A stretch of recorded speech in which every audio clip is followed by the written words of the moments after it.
Hey everybody, it's Chan Chai. We're going to be joining the Akai Leagues. Today is Saturday, March 7th, and we'll be starting soon. Akai has just opened the room, so it's probably about another 10 or 15 minutes before we start the actual first league battle of the day. But hope you can join us. It's always a lot of fun. Um, even if for a few people there might be some connection challenges getting in, once you're in, it's a lot of fun. It's a great time, great way to improve your skills, great way to have some competitive goals on your Saturday and Sunday morning. And yeah, just feel free to join us. All levels of skill are welcome. We have a pretty good group.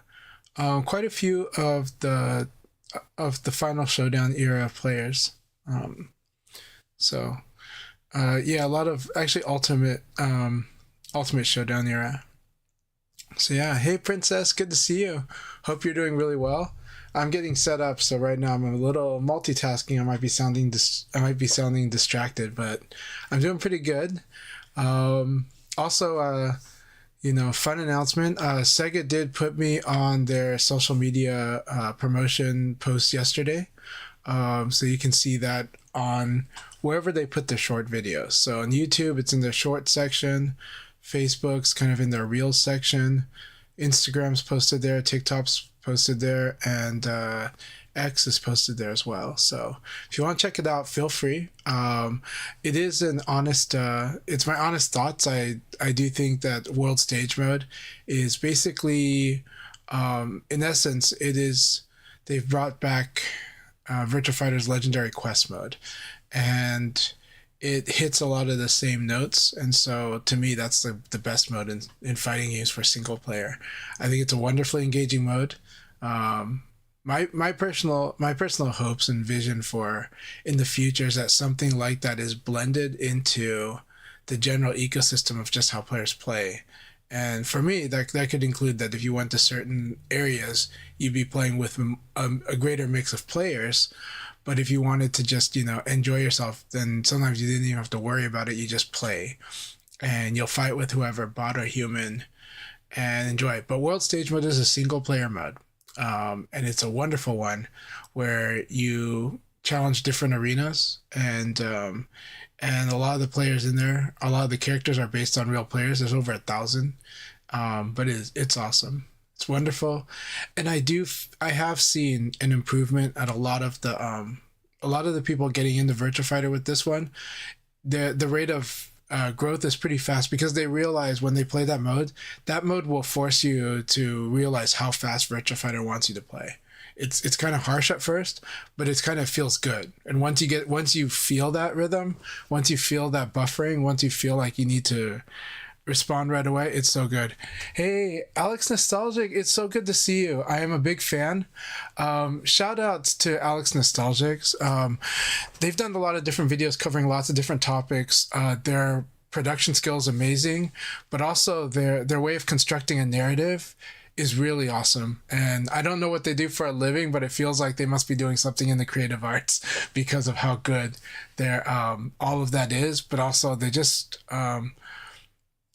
they construct their arguments very well. So Alex Nostalgic, I'm a big fan, and of course for a person like me, it's likely I got in because of your lever video coverage.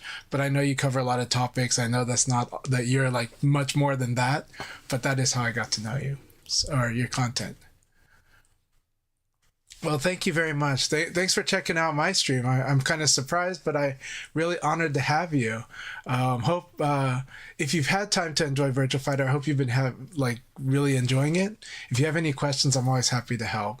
It's a real honor to have you in the street. Just even if you're stopping by, I really appreciate you a lot. So thank you so much. And I hope you're having a good year so far, at least on a personal level. So yeah. Thank you so much, Nala. It did feel it felt really nice for to to be featured on a spot by Sega. So I'm pretty honored by that. And again, for those wondering, those were my honest thoughts. I personally think that Quest mode and World Stage mode are like my favorite single player modes in fighting games.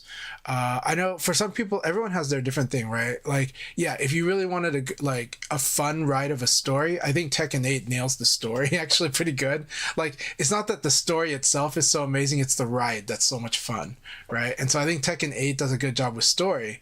But I think World Stage is a mode I will just go back to over and over, and I still go back to it a lot, like frequently, because it gives me a lot of sparring partners, and because it's true that like when you're first going through a layer of a single player competitive aspect, you want to figure out, how do I win, how do I beat this thing? That's your first question. But like any good movie, you go back and you start seeing more and more, and you explore the film more. Well, World Stage mode, I do that too. So World Stage mode, well, I can fight to win, and if I'm feeling like groggy in the morning, it can help like wake me up pretty good for that purpose. But generally, I actually do more than that. I go, okay, let's try these situations, and let's get good at whenever things go my way, but let's get good at when things don't go my way.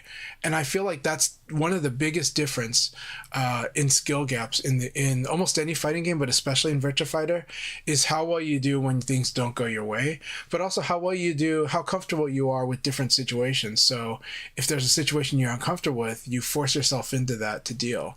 If you're in a situation that you are comfortable with but it doesn't go your way, you want to be able to deal. And I can do that in World Stage mode like a lot. So it's one of those things where the game just gives me a lot, and it's really fast paced. Like they tuned especially the hard mode AI to be like relentlessly true to VF speed. And that's when people realize it's sometimes I'll just tell players, but it's not enough for me to tell. I have to walk them through to help them when they realize, for them to realize they're actually playing slower than the game wants them to play. And by slower, it also means they're not telling the game what they want to do soon enough, because the pace is a little different from a lot of other fighting games. Most fighting games, especially 2D fighters that have really fast executions, startup speed. To make up for that startup speed and to work with human reaction skills capability, they extend like the stun, they extend the reaction aspect of the attacks, or more like that's just the default. Virtua Fighter kind of does the opposite, where Virtua Fighter, the attacks are kind of slow relative to a 2D fighter, same speed as a Tekken, but sometimes maybe slightly slower. But the game wants you to act with intention, and to act with intention is to act a little sooner. The game lets you act very soon. It lets you queue up your next move like you're playing an RPG. And if you do that, you'll be frame tight in Virtua Fighter. But if you don't do that in Virtua Fighter, there's a high chance you're going to be late. It's a high chance you're going to be playing very delayed, right? So if you try to do but Street Fighter teaches the player like, hey, you need to time this. This window is really tiny. The moment you recover, if you want to do a link, boom, right? And this is how tiny you got to hit that. You got to thread this needle every time you do a link. You got to thread this needle when you do this. And so you get a rhythm. You get the Capcom rhythm with its strings, but also the Capcom rhythm with its links, and the Capcom rhythm with, okay, when I do motions, the game will let me buffer the motions. Doesn't really let me buffer the action button, but it'll let me buffer the motions. Then you play Virtua Fighter, and it's like, yeah, just go ahead and input your next move, like before you even recover. And when your character recovers, it'll just do it right away. And you don't realize the difference between doing that and not doing that until you fight an opponent that will respond right away. And when you do World Stage mode, you'll feel that. And so I've seen a lot of developing players that had trouble seeing it. They would think the game was laggy because of online. They would think that there's all these other factors. Then they play human or they play me, and I explain to them in offline. I explain to them they're the one creating the lag because they're not acting as soon as Virtua Fighter would like. All right, so Alex Nostalgic says, been following your stuff for a while, on and off, been out of the lever game for a minute, no problem, but it's nice to tap back in. It's nice to have you back in, man. Lightwing Dragon, so good to see you. We're going to join Akai, because I'm going to keep track of it. But anyways, thanks for hearing out my detour. I know I've mentioned this aspect quite a bit, but it's really important. And I think since we're talking about World Stage, I've noticed that people that played World Stage realize, they start feeling the buffer because the game just won't let them not feel it. And it's something that sometimes I've had to explain to players as I fought them in locals and tell them you're not responding quickly. Like or it's more like you're not acting soon enough because this game wants you to act soon enough. You might be reacting fine, but you're just not used to how Virtua Fighter is like, go ahead and premeditate, go ahead and be deliberate early by being early in this game.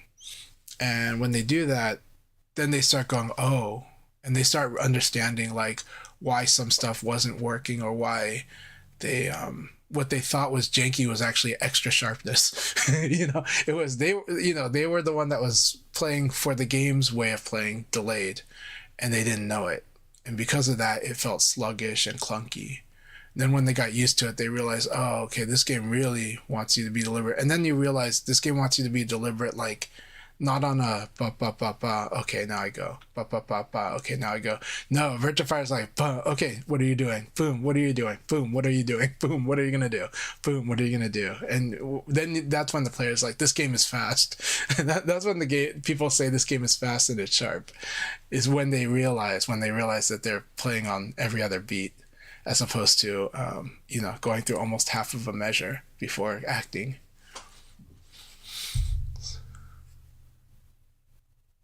That said, sometimes when they realize this, they're like, this game is chaotic, because the order is different, because you're not acting on measures or half measures, you're acting on, every other note, every other beat.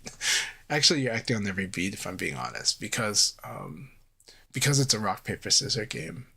You're acting on the same time that your opponent is, which is why I tend to say that I personally don't see the game as a turn-taking game, because I'm like, well, it's always your turn, it's always their turn, so I don't know why we're talking about turns. I think we're just on a beat, you know. It is, yeah, there's definitely, by the way, so good to see you, Chronomad. Thank you so much. Chronomad says, I like how you said half a measure. It really is a rhythm game.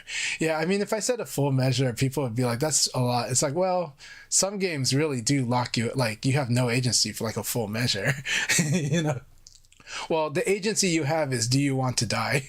you know, do you want to get hurt, or do you not want? If you don't want to get hurt, you got to wait, right? And that's waiting your turn. And for VF, I'm like, actually, no. What you do is you build your defense good enough to where your opponent wants to throw you or try to crack you with the low, and then you deal with that. And now we've broken what turns are, but the turns is a good paradigm to start in VF, in as much as, okay, if you're in a bad situation, defense is generally good, but it's not the only option. And if you have advantage, offense, which could be attack and it could be throw, are good, but it's not the only option, because your opponent might try to crack you in some way. And this game gives lots of ways to crack the opponent's momentum. There's a lot of good options to do to totally turn around the situation when you're at a disadvantage, when you're on the quote unquote defensive in this game. And so eventually you get to a point where you have to get comfortable, attacking from disadvantage, and you have to get comfortable planning around people that are trying to do that. And then the game becomes it's free flow, but now you've kind of got some order to the chaos, by understanding kind of that. But if you understand that the game is also playing at a much faster pace, or a much more frequency of decision making. So like the actions in both fighting games are fast and frantic, right? So what we're talking about is active decision making. Like, okay, key decisions, you're just doing them like really rapidly in this game. And they're big and small, and the big ones and the small ones can fit in at any time. And that's the scary thing, right? It's just the big ones mean higher reward, higher risk. The smaller ones just mean lower reward, lower risk. So your incentive to play quote unquote safer or less risky, less exploitable, is what's keeping you doing something that is for that exact reason. But then when you feel like the more you think you know what your opponent's going to do, that's an opportunity to go pretty hard. But if you're wrong, it's going to hurt. Maybe. Depends on the skill of your opponent. And then, but also, if you determine that your opponent doesn't punish those things, and not just on guard, on anything, if they just don't punish your decisions, then you have free reign to just go ahead and act, because the risk has become lowered by your opponent's responses, by technically their skill level, but really more like their decision space. So this game is incredibly player versus player on a very high frequency. But yeah. All right, let's go ahead and join Akai. I know I said that a few times, but I just love chatting with you guys, and I love talking about VF. So thank you very much. I've had that video that Sega posted. I recorded in Taiwan in November at B Pro Cup at GamerBee's event, and it was wonderful. It was really absolutely wonderful meeting GamerBee and getting to know him a little bit. He was so busy, of course. It's his event, and but he devoted so much time to VF because he loves VF. Like, VF is actually his love. But he loves Street Fighter, and Street Fighter has, taken good care of him.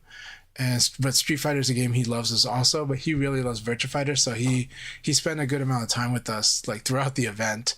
And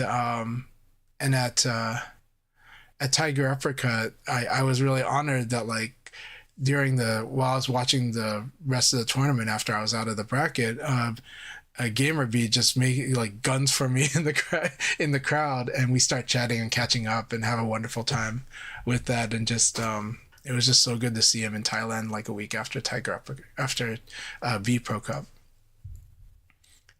Also, the second place medal I got at in Taiwan at B Pro Cup is like amazing. Like, it's like one of the best medals I've ever seen, and especially in fighting games, it's probably the best medal I've ever seen. And his wife designed that. So yeah. Hey, Dom Press Buttons, it's so good to see you. How are you doing today? Hope you're doing really, really well. Thank you all very much for joining this Saturday morning or afternoon, depending on where you're from. I hope you guys have been doing good. I hope you had a good week. 2026 has been an interesting year. All right. Hey, Akai, can you hear me okay? Yes, I can hear you. And my side should be able to hear you too. Okay, excellent. How's everyone doing today? Doing much better. I think my cough has gotten less. And got 8%. You isn't awesome. Anticipated first time last week, so I'm glad that he's coming back again. I like LD Wells' handle right now is Wells the Stampede. It's a shout out to Trigun, I assume. So, yeah, Vash, right? Vash the Stampede. Yeah, Vash the Stampede. The human the human typhoon, was it?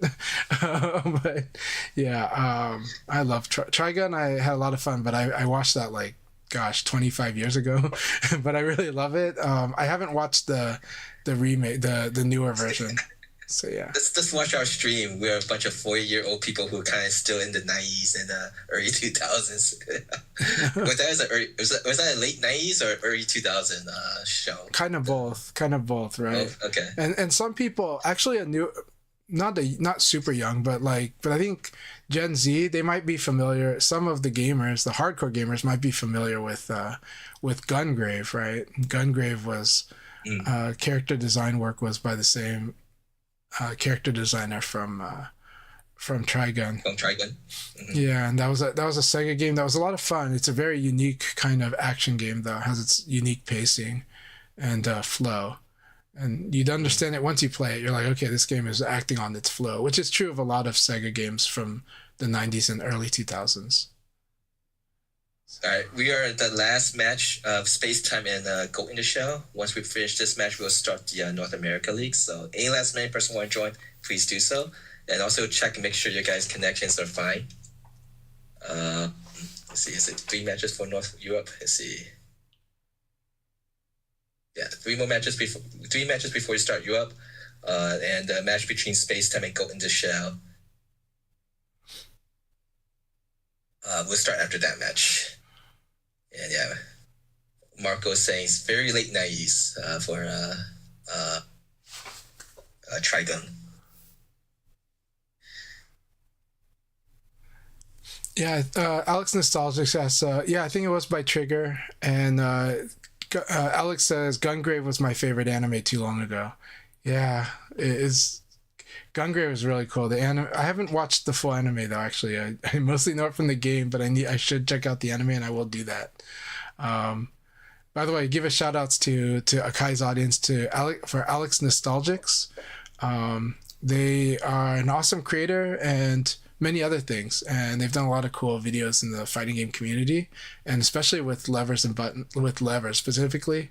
But that's how I know them. But they've done many others too. So if you guys have a chance, check out Alex Nostalgics. Really wonderful videos, man. We really wish that VF had more people that can do that. The production level that a person like Alex Nostalgics can do. I mean, maybe it's a whole team working on his videos, but I don't know. They look so good. But yeah. All right, guys, we're gonna be starting soon. All right. Good luck. Have fun. Good luck, guys. Have fun. 8 players, so about a little less than 30 minutes.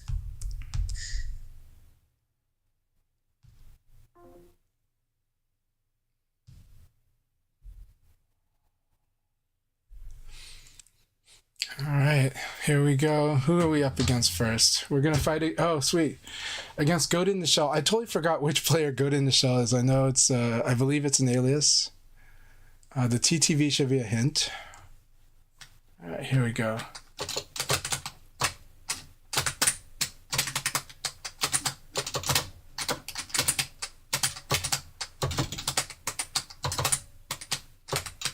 That double evade was sick. I love that.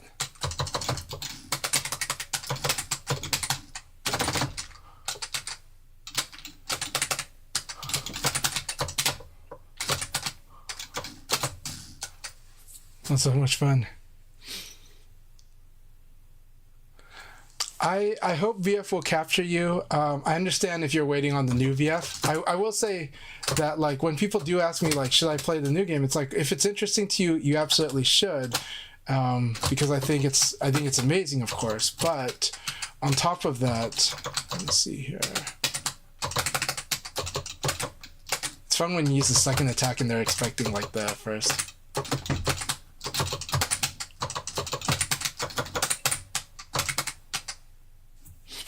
So when people ask like about advantages, disadvantages for a new game, right? I'm like, well, it's not that like it's not well, okay, in the case of Tekken, there is a lot of knowledge carryover that like is huge, but it's not just that. It's about asking just like the right questions because you're used to fighting games or fighting games that are similar to the one you're playing, which, you know, if you're playing in the same series, that's more likely. But there's definitely a lot different. But, you know, like I've played many fighting games. I've played a lot of fighting games, but I've also played lots of generations of Virtua Fighter. And yeah, every generation I'm super strong at the start too. But that's only because it's the alignment of I'm going to be asking certain questions in the games and I'm going to be able to receive the answers to those questions while I play very quickly. And so I'm gathering information very quickly because the game has got some structure it's working around based on previous games. Not always identical, and sometimes directly in contrast, but it just means I figure out what's, you know, what the game is likely to want to do just a little sooner. I figure out what the game interprets my character a little bit sooner. I have ideas, and then I can compare and contrast very easily. And so when people are expecting like a new game to give them this huge edge or a catch-up advantage, I'm like, not really. And it's just that some people ask certain questions, the right questions, sooner, and some people ask the wrong questions but get the right answers sooner. And that's really the process. That's the transferring of skills and knowledge, and the, you know, when you learn how to learn. Well, okay, I learned how to learn a VF game, right? And so counting on that advantage, I think, is kind of short-sighted. If you think the game is fun, people should try it if they have the time. If they can make that investment and give it a fair shot, then I think they should just try it. And I think Virtua Fighter, but definitely you might just have better ideas of which questions to ask by the time the new VF comes.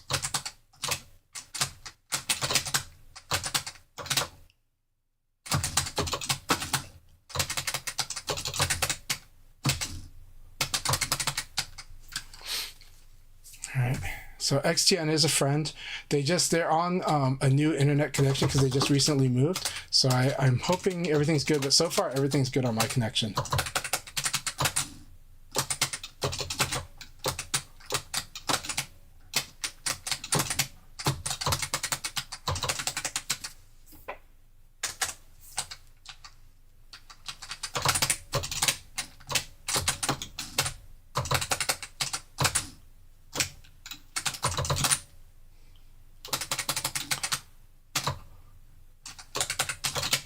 That was good. I like that fadeaway. Very good. This was ring out. I didn't escape back. This is a ring out. Very good. So here's the thing. You gotta call it. You gotta try it. It's in the game of Yomi. They have the saying, "If lethal, then lethal." Same. You shouldn't over until your opponent has proven otherwise. You shouldn't overthink situations. You should go for the win, if you know it.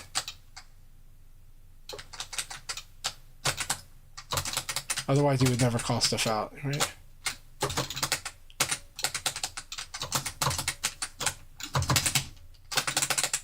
Alright, good. So XTN is calling stuff out, and I'm playing on autopilot a little, so I need to adjust. Very good.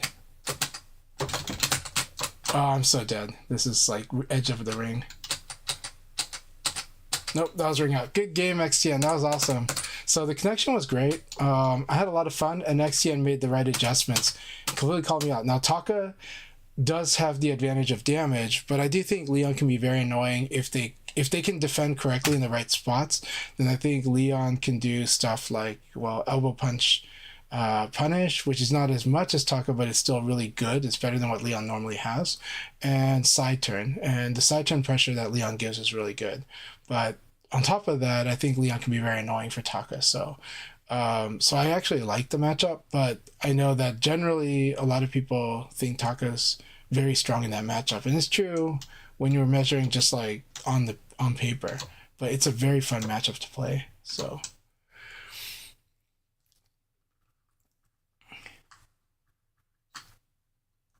That said, I'm just getting started. This is the morning. So that was a lot of fun, though. Lots and lots of fun. And XTN was the one to make the adjustments.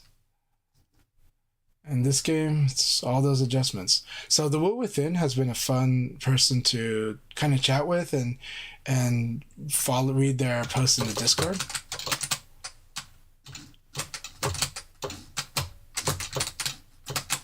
All right, I'm playing on his tempo now, which is not good. That said, his tempo is incorporating a lot of defense, so it's fun to do. So it's fun to kind of just go ahead and go one step faster. That's one of the key. If you're playing if you find that you're in an attack versus attack, now this will be true in a lot of fighting games, by the way.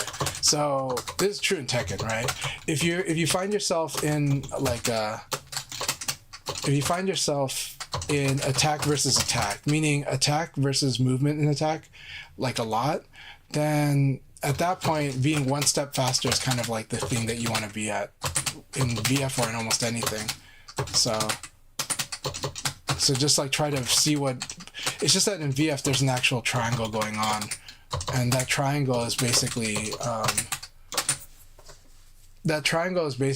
is because of the evade system, which allows something to beat frame tight. So if your opponent's playing frame tight, like evade becomes really good.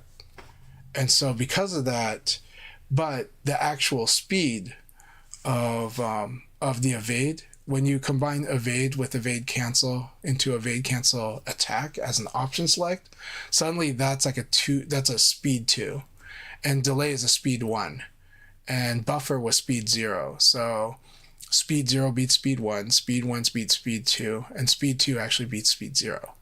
Not only that, but speed 2 also beats people being super slow, people that are not even playing the tempo war. And so that's where speed 2 is interesting, and that's how it can shape a flow in Virtua Fighter that's kind of similar to Tekken, where the throw becomes harder to use in the neutral because that speed 2 into attack is a good way to still be in time to attack if they choose to throw. And this is very discouraging for throwing, but throwing actually beats the speed 2 option if throw was done at the start, like right away. It's only when it's slightly late that the throw was caused to get in trouble. And so this is a very interesting dynamic. It's complicated, but I'll say that you want to, if you find yourself in a very attack heavy attack and movement game with your opponent in this game, like in Tekken and like other games, you want to be just one speed faster. But that's not, this game has a lot of forced guess situations. And those forced guess situations are basically whenever you score a counter hit or your opponent scores a counter hit, whenever big things without follow-ups are guarded, whenever somebody does a loose sequence and it gets called out, that's when we're now in forced guessing. And we're no longer playing that extended neutral. We've broken the neutral into a guessing game between the two players.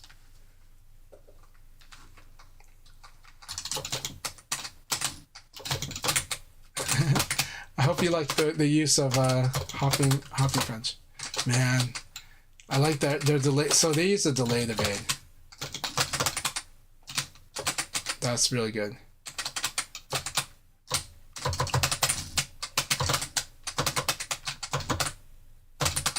So this is just Monic. No, this is MF Diva. MF Diva is awesome.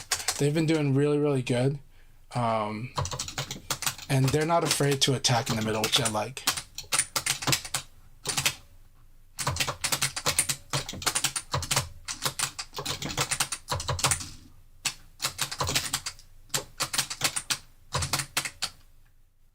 That said, 4P might be a good move against them.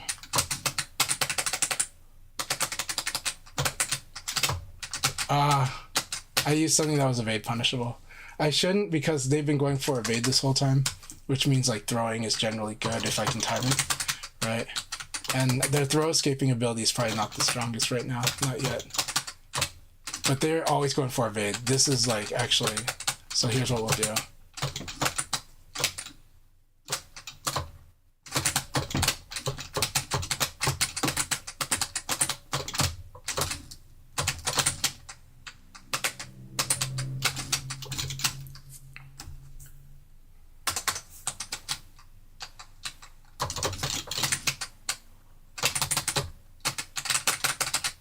Very good.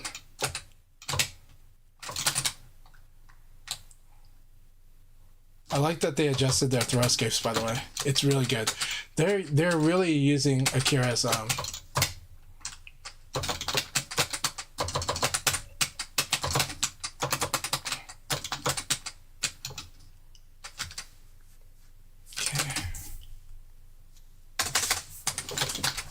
Let's do this.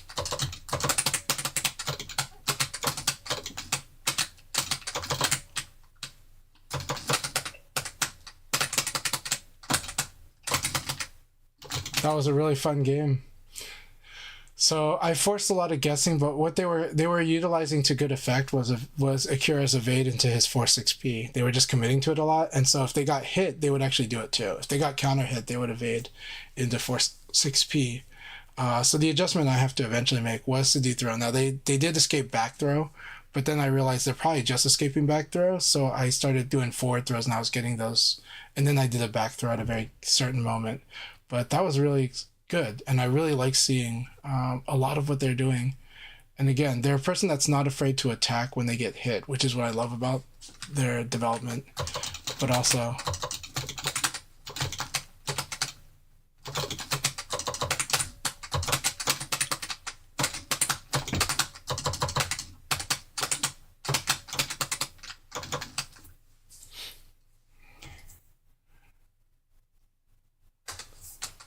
I always do love this costume by Wells.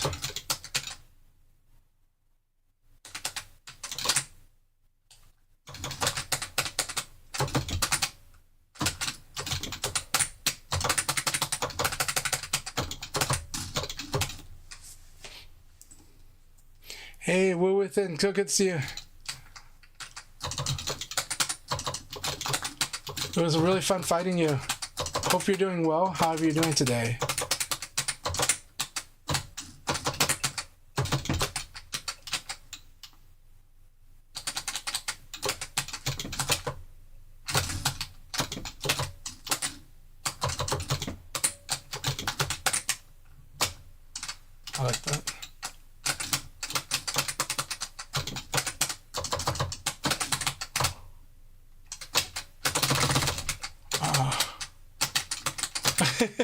I don't think they're happy with that. They had better, but I think they were surprised they got it, but they shouldn't be surprised they got it. There was a lot of telegraphing that they got the situation and that would be hard for me to break the stagger.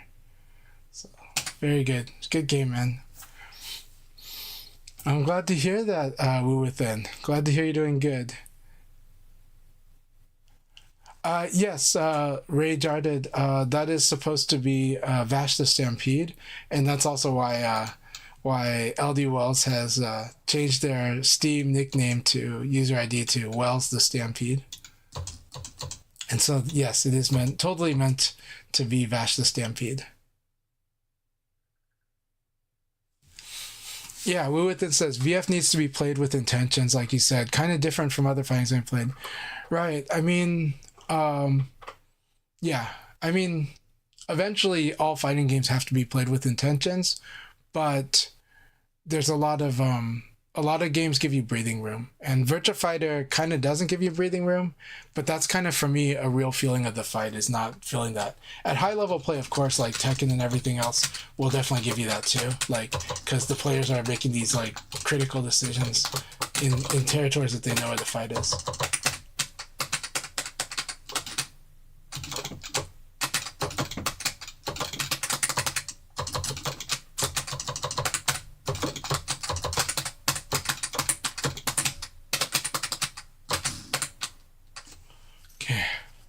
All right, Zach Attack, it's so good to see you. Keep this up. I'll try to call out what I'm seeing. So I use backdash evade to kind of deal with the possible delay of like Akira's dashing elbow, because sometimes it's incidentally delayed. That's the power of Akira. Akira is so good at speed 0 and speed 1 that he flattens the decision. That's the key attribute about if an Akira player knows to use dashing elbow. The key thing that they've done is they've flattened the rock paper scissors game to be very attack and defend. Because it's hard to throw, especially if nobody does stepping, then it's hard to definitely throw. And so what happens with an Akira player, especially if they learn how to do dashing elbow and fuzzy guard, they will like lock you into this tempo war that is speed 0 and speed 1, and no longer speed 0, 1, and 2, because evade becomes a little hard to do because of the variance on their delay versus buffer. So that's why backdash evade becomes good. But once I do this backdash evade, after I do this backdash, I can no longer evade for a full second, like successfully. I can still do evade cancels that are like failed evades canceled by dashes, but I can't do an actual successful evade. And that means that like the Akira player gets to keep rushing in. So once he sees the step, he's like, I can rush in and we're in a guessing game right away if I want to play that. So that's kind of why my advanced movement can be giving Akira a hard time, but it's hard for Akira in general.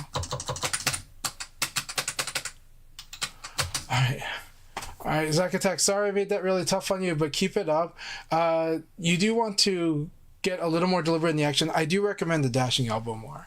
I'm still going to say, with Akira, the thing about dashing elbow, it's hard to punish. The ways to punish it is I'm already at a certain distance and then I backdash it. But if it's point blank range, it's still hard to punish. If I evade it, I don't really have almost anything for free. There's a chance I have a throw, and you can always escape a throw. But generally speaking, there's no actual punish. It's just more like, okay, if the opponent evades Akira's dashing elbow, they get a guessing situation that's favorable to them.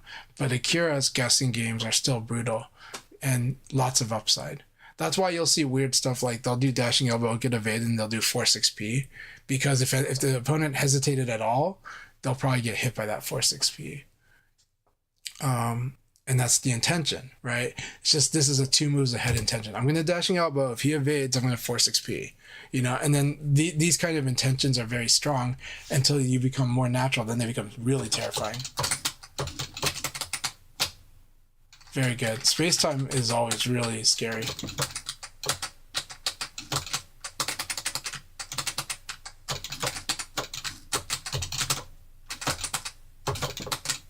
That's so good.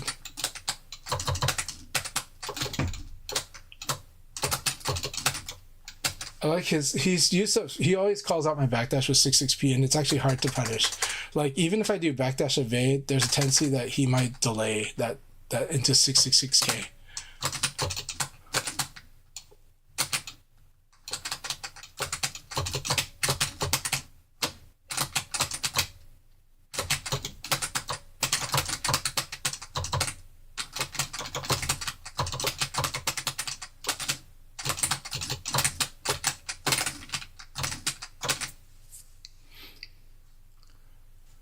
Yeah, well, so two things can kill you in VF. Autopilot kills you by being predictable, though. But managing autopilot's a huge skill in anything. So understand that, like, right, like the best pilots nowadays in flights know how to use autopilot, right? Because you have to, otherwise those long flights are dangerous because because you might not be resting properly. Man, space time was awesome here. All right, I got to think hard. All right, let's see if we can make the adjustment. Can we make this adjustment? We'll see.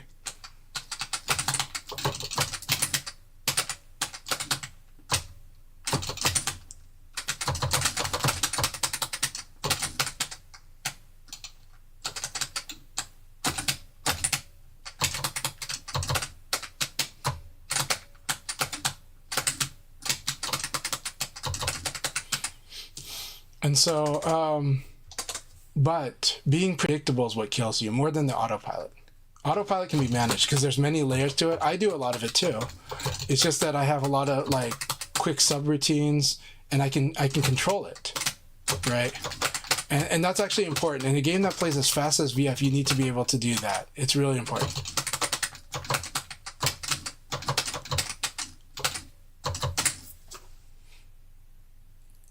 Because that's the training. I mean, in real life, it's like that too. All your training is to build automatic subroutines and routines, right? And to sharpen them. And then you can unleash them really quickly, Congratulations, XTN. That is an awesome win for XTN. But yeah. But, okay, the two things that kill you in VF before I join Akai here. One, being predictable, which autopilot can definitely do. But doesn't always. You can always manage autopilot. So again, predictability. Two, hesitation. Hesitation can totally mess you up because you could guess correctly, but when you hesitate on it, your timing is off, and that off timing has a higher chance of causing you to lose than not. Simply because of the tempo war, the tempo rock paper scissors we talked about too.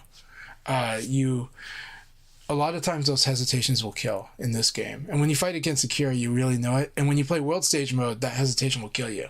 So that's the hesitation is the opposite of intention. So, but it's also a stuttering of the intention too.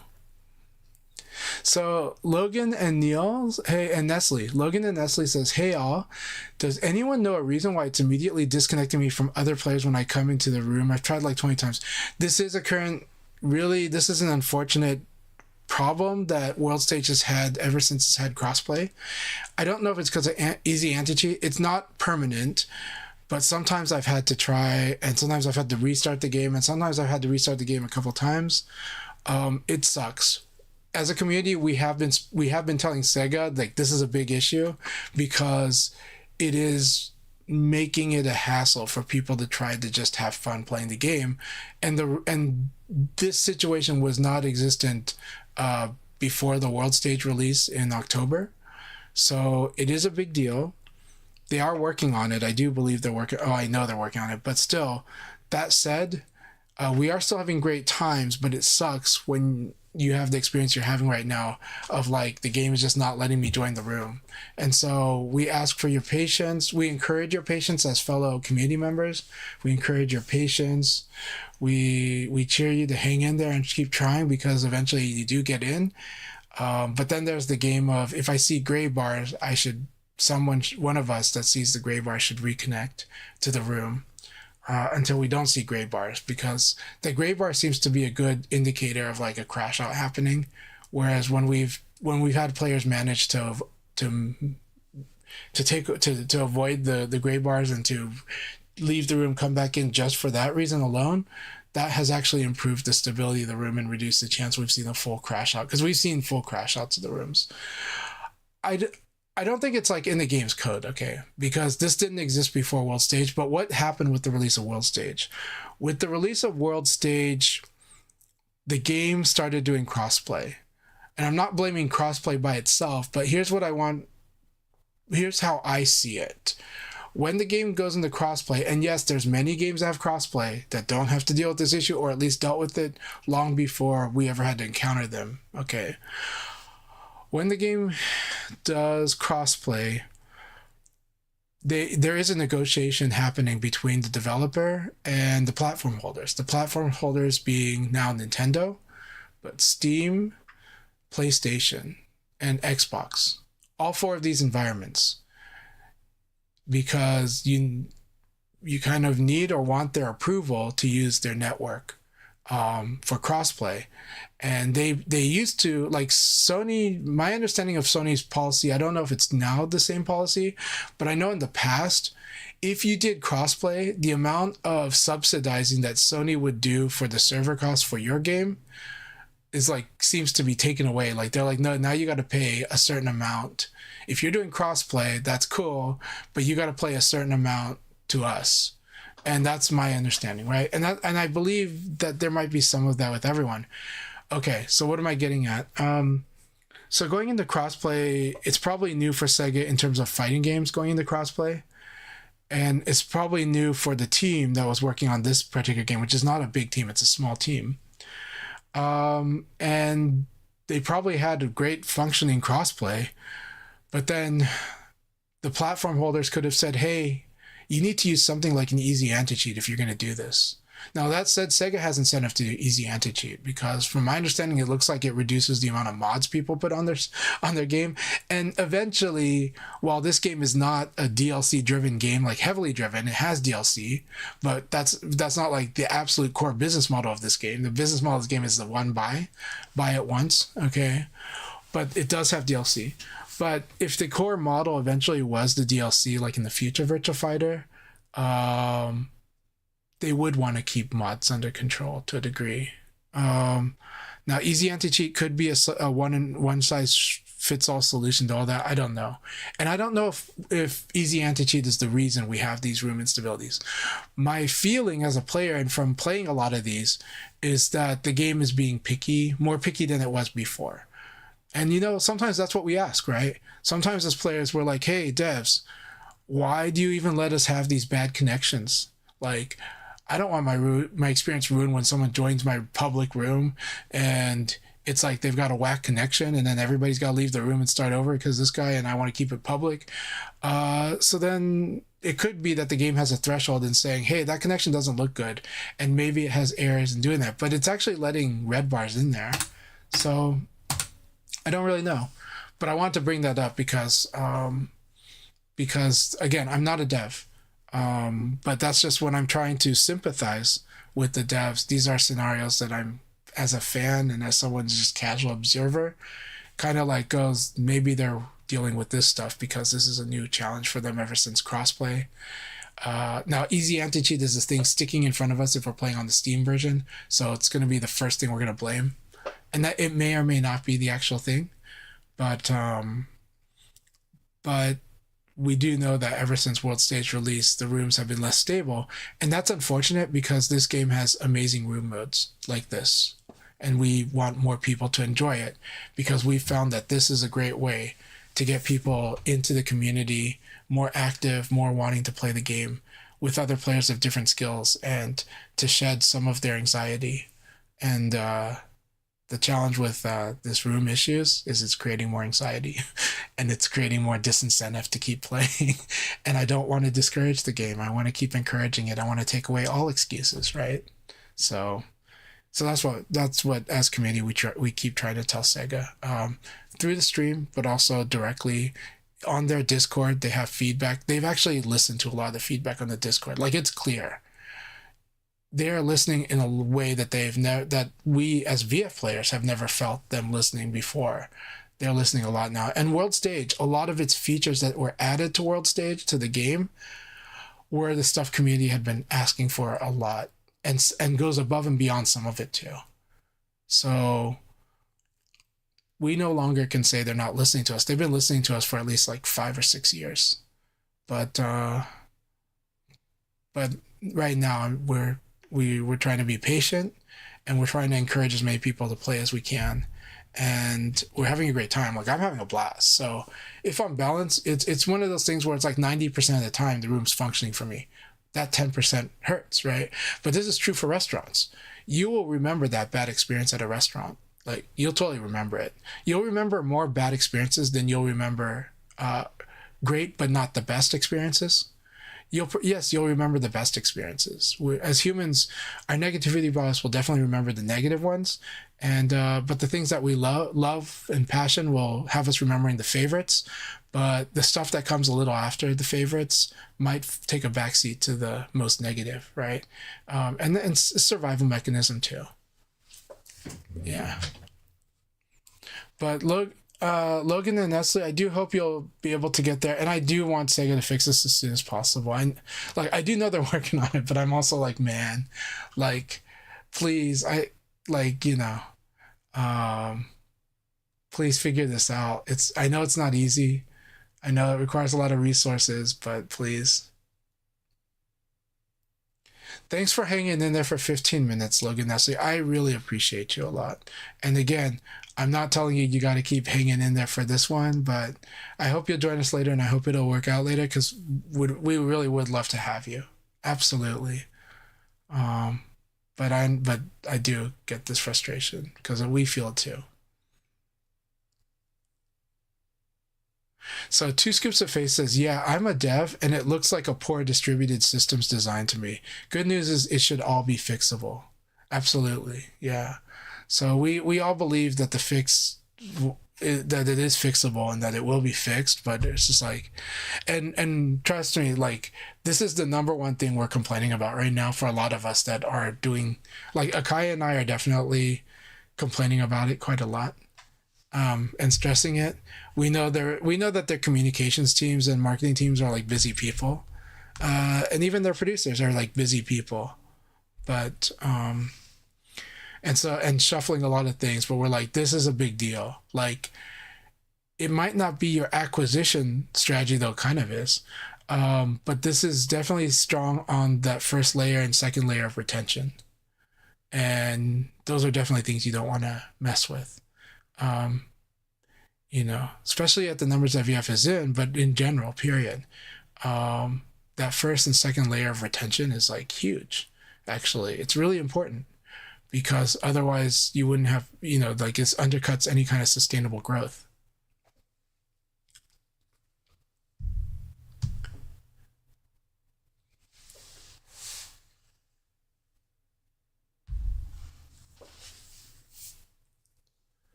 Yeah, so Two Scoops of Face is just unfortunate it's taken like 5 months to fix. I suspect devs were tied up on the Switch 2 release, and this took a backseat. It might be. There were certain things. Here's also things I think you as a dev probably could imagine, right? I'm guessing you can.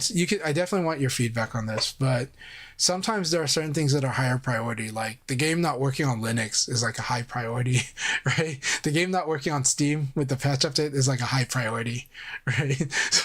Those things take like, and the hard part though is that there's not many Linux users, and there's definitely a lot of Steam Deck users. And it was Steam Deck. It wasn't Steam. The game was working on Steam, but Steam Deck had trouble getting in because of Proton. So Proton and Linux, right, were having trouble. So that became super high priority, right? And that would override like what they're already working. Like, it might be like we need everyone to fix this problem now, and it puts other stuff like the rooms a little bit further backseat a little. That's my guess. That's just my guess. But that's like a hell of a scope creep to suddenly have. Is like, oh crap, it's not working on. Well, fixing is in general, right?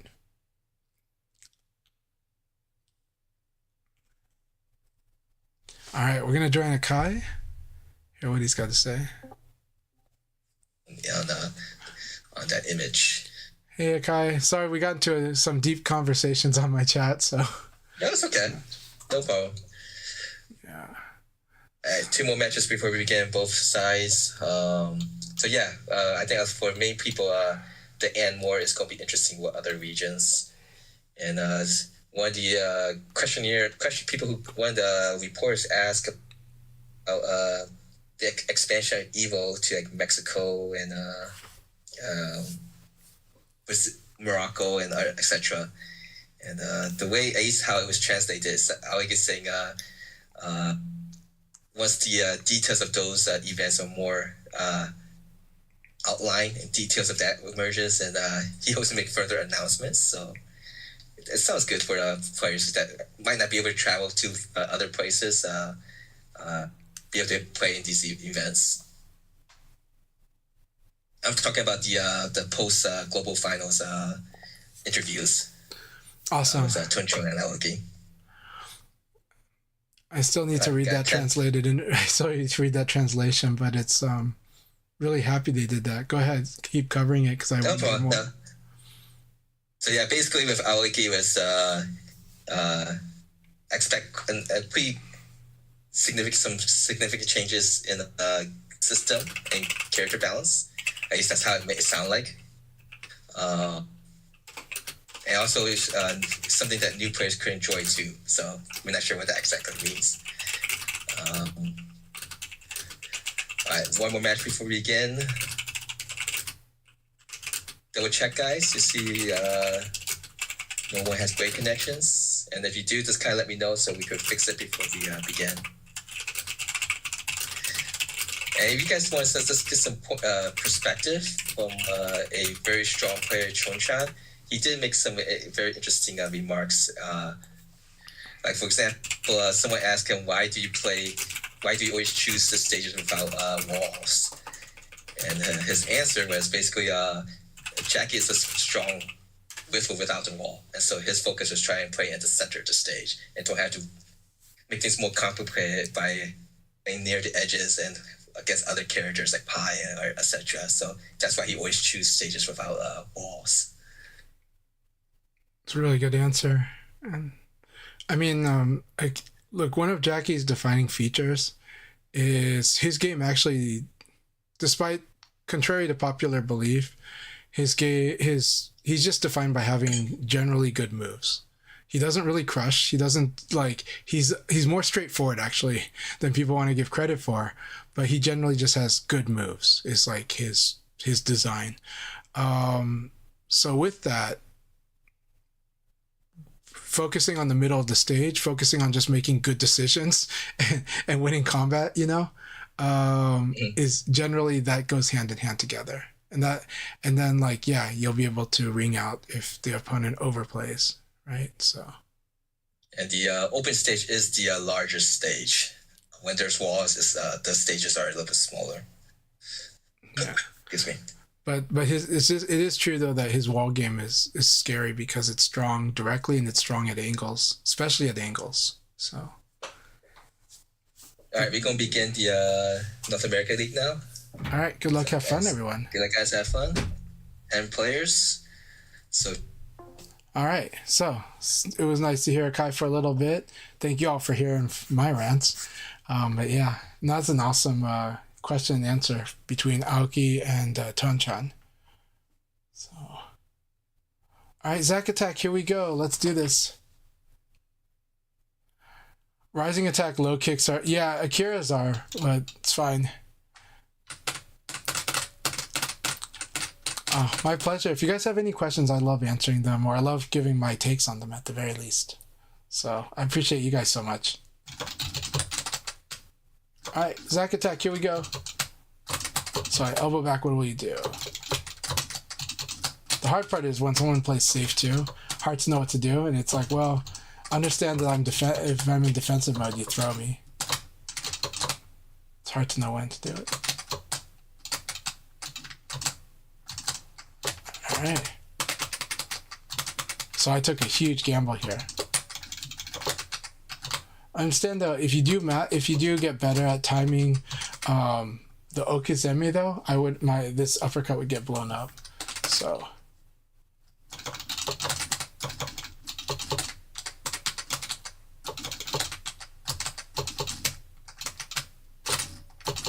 Try to use throw a little bit more. It's hard to see the guarding, but the guarding is very... Yeah, there you go. Like, throw here. Like, if you block this uppercut, or that, you throw there for sure. But if you block this uppercut, you want to, like, I would say throw first, and then if he attacks you, then switch to attack. Yeah.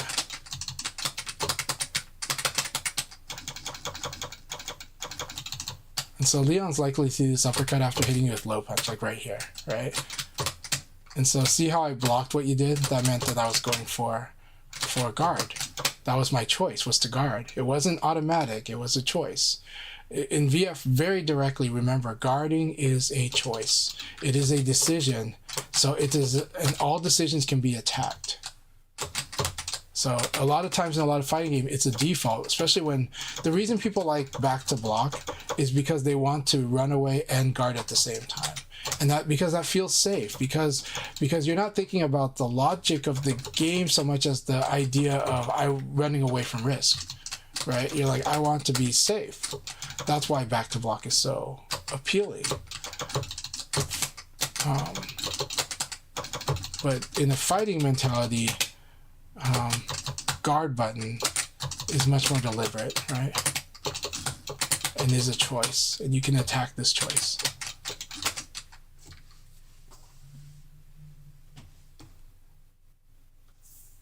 And you, quote unquote, you can assault, let's use the word assault. You can assault the choice. How do you assault the choice to guard? You throw. How do you, and now in other fighting games, in this game too, you can use lows. So a topic I do want to get into eventually is, how do I make use of low attacks if they're not so good? Like, they've got to have some goodness to them, right? And they do. So low attacks can crack a defense. They can get somebody off of high guard, but they don't have much reward usually, or they either have low reward or they have high risk. Let's talk about the low reward, because those ones might not have high risk. So a lot of times after you hit with the low in this game, you'll be minus a little bit. What you want to do is you want to watch what your opponent does. If your opponent actually defends after you chip them with the low, then treat it like normal. Treat it like low punch. Just low them, hit them with the low kick, and then throw them. Hit them with the low kick and then attack them. Once your opponent actually starts like attacking because they know that they're plus, that's when you take it to okay, now we're gonna play this cool game. I'm gonna like low and then evade. I'm gonna low and then backdash. But that's how you do that. But you have to ask the question, what is my opponent gonna do after I hit them with this low? Like that question has to be asked and it has to be answered. If you don't have that, then you're doing lows without a plan, and that's okay. That's like doing this. But see how I did a backdash after it? That was because a lot of people would attack there, right? Right, so I know, like here, right? So I did backdash, right? It wasn't that I stood still, and backdash, remember, backdash is a choice too. It's a defensive option. I like that he used top to beat the throw. That was so cool. So that was a good call out.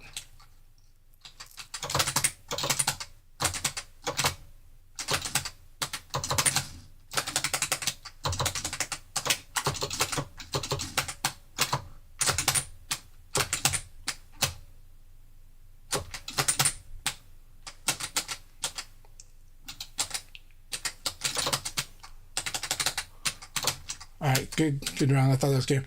I just wish there weren't so many PKG moves. Easy to do that accidentally.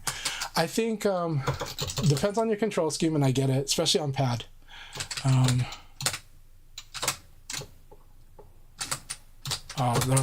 actually had a way to punish that.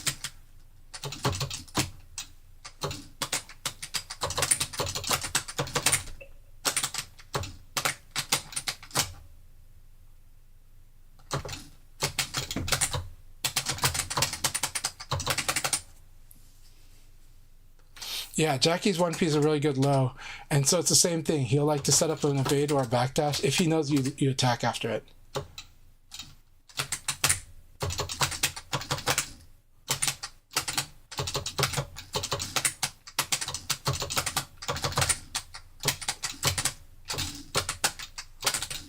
That was really good. Good game, LD Walls. That was so much fun. So much fun. So what LD Wells is attacking is my decision to use throwing when somebody's low on life, or not throwing, using movement. So he's attacking my wanting to use movement to catch them and checkmate them with the evade, and so he's assaulting this pattern that I'm doing of you trying to set up an evade to punish people, and that opens me up to throw. That's why he's throwing at the end when his life is low. So he's throwing with good reason. So yes, throwing is really risky and something you don't want to do loosely when your life is low. But if you have a strong target, then that's what you do. You have to have a good reason, and the good reason was my play pattern is I like setting up an evade in to finish somebody off, and so he's taking advantage of that, and I'm not even realizing I'm doing that. So yeah, it's really, really good stuff, and it was a really good call. He's been doing that call for a while, but every time I just remark with, that's very interesting that he goes for that. But now it's like very clear strategically that's what he's doing. It's like, okay, this is when you're going to want to go for, you're going to try to step me and kill me. And so I'm just going to throw, right? Like, but it's going to, under certain conditions. And so he's acting on a read.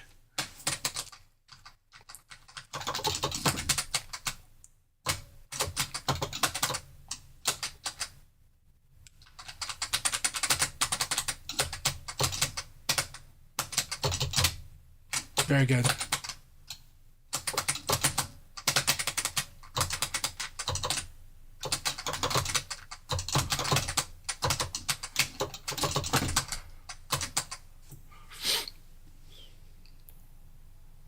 Oh no, Taco Guy, I'm sad that your match is not starting.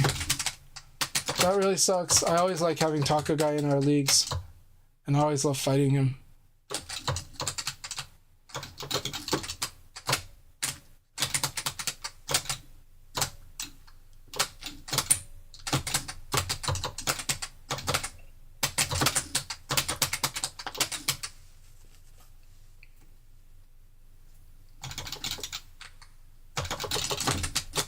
So, by the way, 2 scoops of face.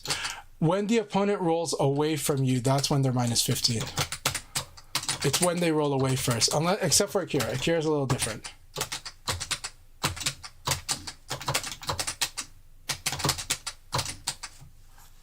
Good game, my friend. Good game. So yeah, rising attacks are generally minus 6 on guard, but if they roll away from you, if they roll back, then that's when they turn into minus 15 on guard. For everyone except for Akira. Akira's got it like flipped the other way. It's really weird. Akira doesn't like doing rising attack. It's one of his weaknesses, one of his sore points in his design is that his rising attacks generally suck. And so a lot of times the Akira player is counting on you not respecting his rising attack so that he can just chip you with the rising attack, because you're just working around the fact that a lot of times Akira is not really doing well with their rising attack. So what are the weaknesses of their rising attack? One, they're linear, or at least half circular, so you can sidestep every rising attack Akira does, and punish like 14 frames generally. And then 2, the frames are kind of a bit different, yeah. But mainly that they're evadable, and that there's actually clear ways to just always evade them, to know the evade direction just based on the way he's lying down. So if you study that, you can evade any rising attack he does. And on reaction too. So that is really unfortunate that, okay, did Taco Guy have to leave the room? That sucks. No, they're here. Okay. Their match is here. Looks like their match went off. So good, we're good. Oh no, this is the crash out. Taco Guy and LD Wells. Alright. I'll let them settle that in the Akai chat. It looks like someone's still fighting though. No, that's EU.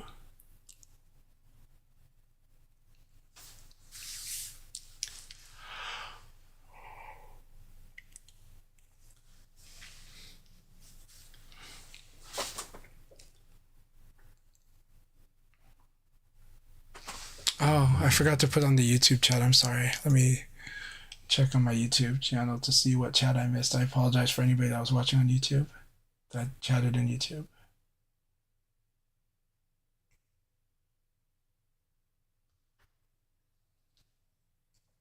Okay, there was some chats on YouTube. I'm so sorry. Okay. Oh no, we got it.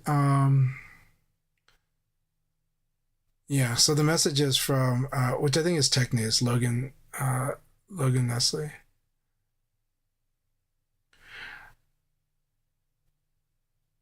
Okay. So Woo Within. I'm sorry for missing your YouTube comments too. So I set up the dummy to guard and counterattack 4 to practice fuzzy guard, and it's early as hell. You gotta set it on guard and counterattack 5. You want to set it up on guard and counterattack 5. That's the best way to practice fuzzy guard, and guard throw escape and evade throw escape as well. Yeah, and yeah, get used to the earliness of VF. It will make it better for you. All right, here we go.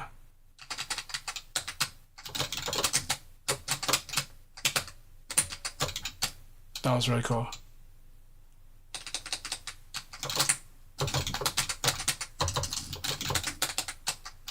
Good.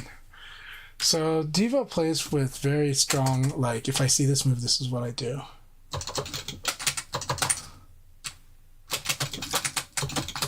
And also, he plays with a lot of delay attack, and because of that, he's actually hard to throw.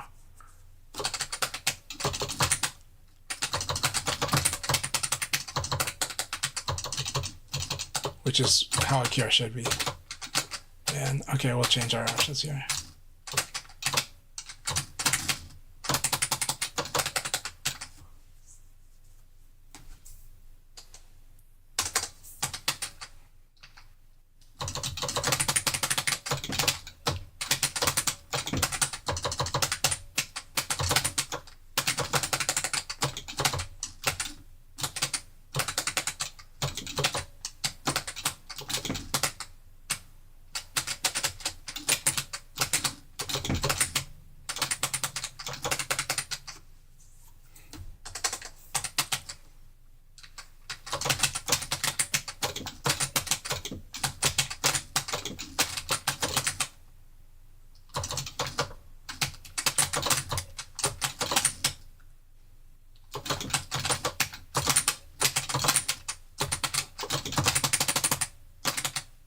Good game, my friend. Good game. It's getting tighter and tighter. I like it.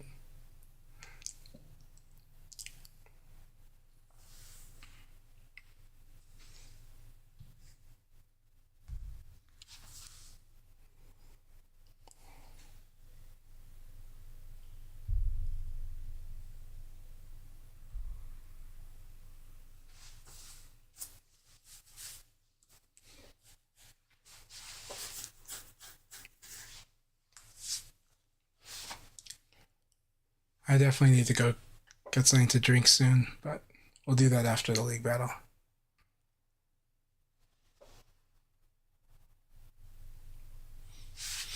Yeah, so Woo Within, definitely work on buffering. It's really important. If you don't buffer, you end up late. This is a good time for me to drink.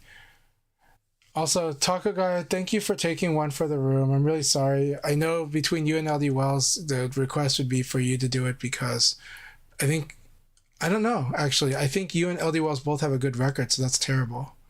So I'm sorry, Taco Guy, if it affected the scoring, but I love the way that you're fighting, so I hope you're back in the room. All right, I'll be right back. I'm gonna get something to drink.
overwhelming because I haven't had sugar for many hours. So, like for a diabetic, you do still have to have some sugar, otherwise you'll faint.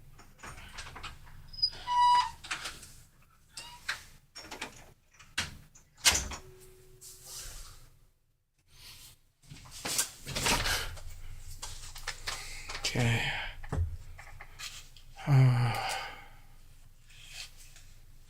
So yeah.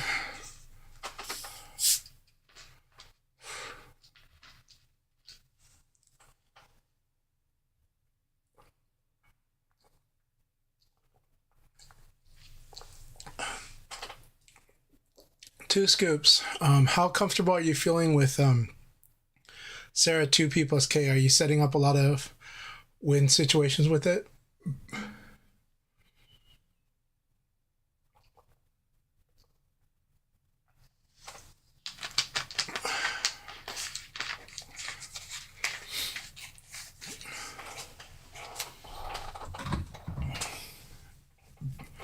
It's a really good move to setting mastering 2P plus K. So strong, very obnoxious, but I think you do use it so quite a bit. But I'm curious about your comfort level with the move.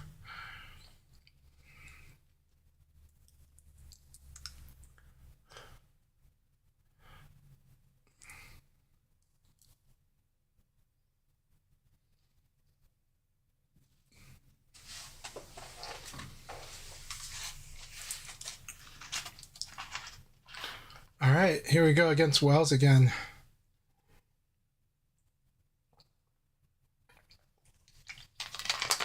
Was it Goat in the Shell that I lost to earlier? I guess it was. Sorry, Goat. No, that was previous league battle. It was Wells. Okay. Yeah, I was gonna say it's really good after evading. It's good after whiffing, right? It's such a good whiff punishing combo starter. Yeah, elbow's really good if after you duck high. So.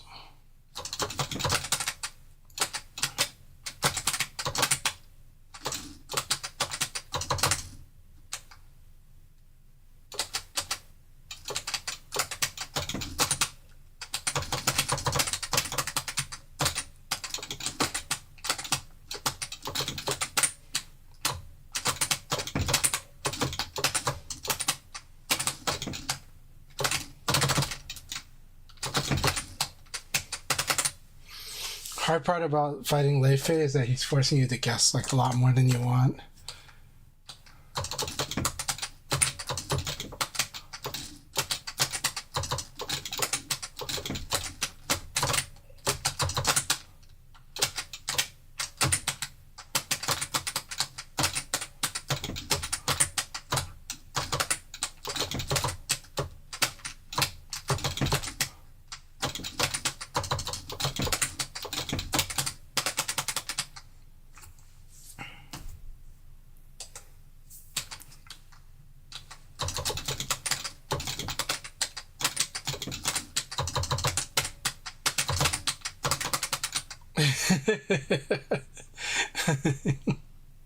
I'm glad I caught this one. It does lose to backdash, though.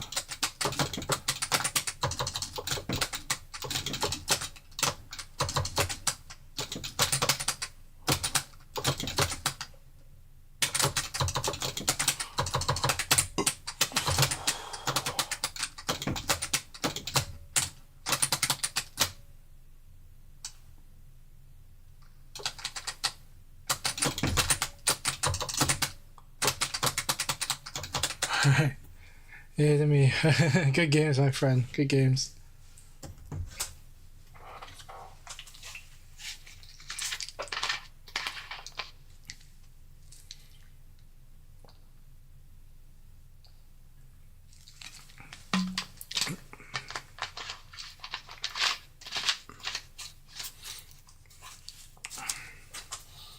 Two P plus K can also set up some ring out situations in like stages like that too.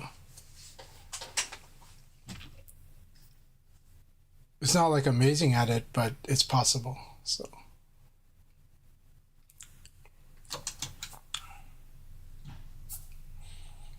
that's just such a That's such a gross stance there with this costume. That 4-6P was really good. I should have thrown him after guarding that. So gross.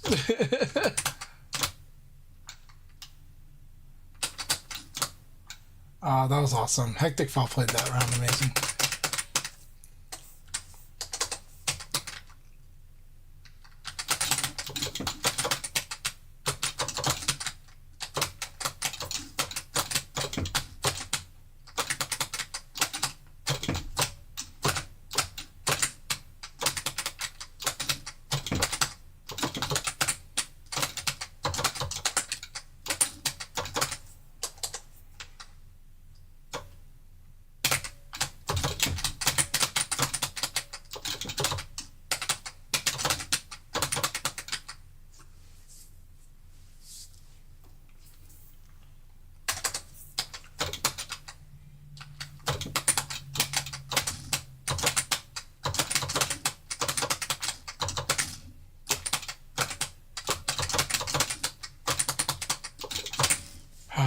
I was able to get the stuff I wanted.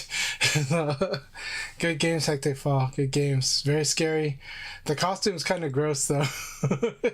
There's a lot of these like G-spot shots that are just like too much. It's like ew. It's just I guess it's just when the costume with black and white. It's like that. It's really funny. But that's really fun battles, man. I always like fighting your go. Keep it up.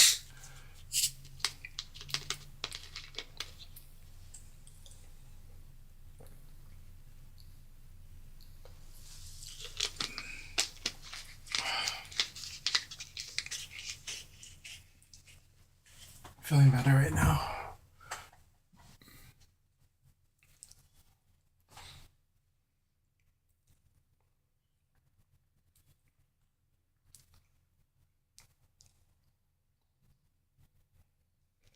By the way, Two Scoops, I do like that you were doing the on the ground pattern, beating me up off the ground. Once the first two hits are in, it's kind of hard to tech. I don't know if you can even tech, but it's really fun.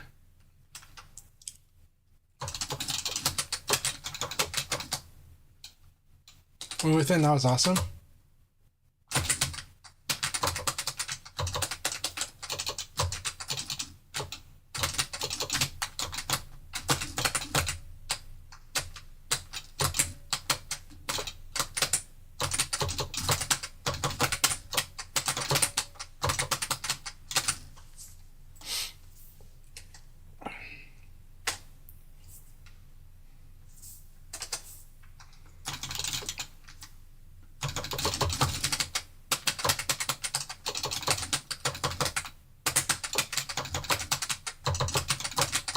So I'm catching you on timing. There's a timing on when you choose to attack, and I'm trying to attack that. So I create a certain amount of timing on myself.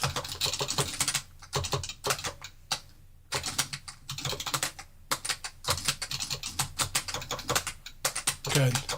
Yeah. One answer is staying patient.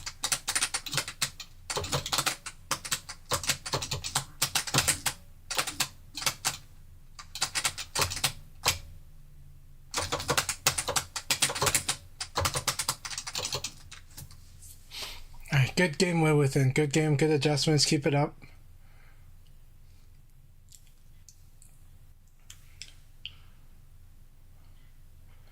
Good hits on the 6XP. So Chronomat said, just a heads up, I don't know if it's on purpose, but there's no game audio on stream. Oh, thank you very much for letting me know. I forgot that I had set it up. I need people to tell me, because my setup tells me there's audio, but I don't know until people tell me there's no audio.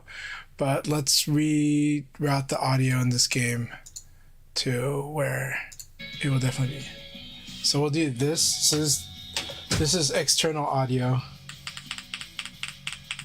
I actually play the game with no audio, so. But thank you so much for letting me know, Chronomat. I appreciate it. It helps a lot. I do need to change probably the microphone that I use, just not because of the microphone itself, but because of the software that drives it. So I'm using like a Yeti GX, and the problem is that it's working through Logitech software. And my experience so far has not been the best with Logitech software.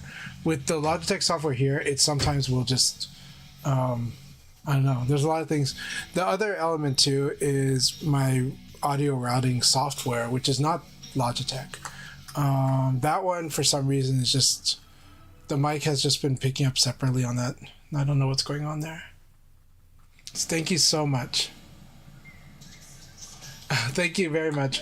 Well, the game is the stream is definitely more interesting with with the background game sounds in. So I really appreciate you letting me know. It helps me so much.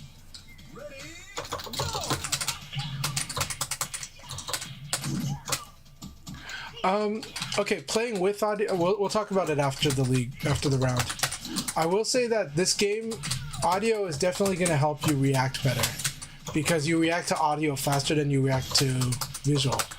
As a competitor, training yourself to react to just the visual alone is actually strong for me, because I know the audio. I can hear the audio even when there's no audio. But that said, it's not like perfect. But being able to hear the audio definitely makes you react faster. But training yourself to not rely on it makes you a stronger tournament player, in my view. Because in tournaments, you have to deal with weird audio situations. And so, yes, sometimes, like Ton-chan did, you can say, hey, my audio's not working, I want you guys to fix it. But a lot of tournaments, you're not so lucky.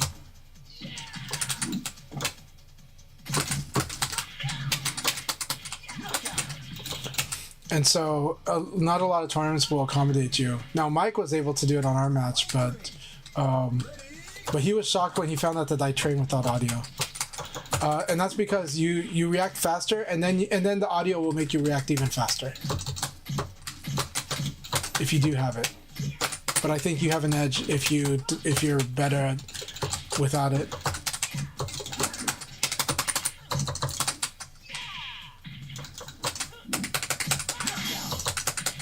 All right, thanks for the battle space time. This delay kick got him.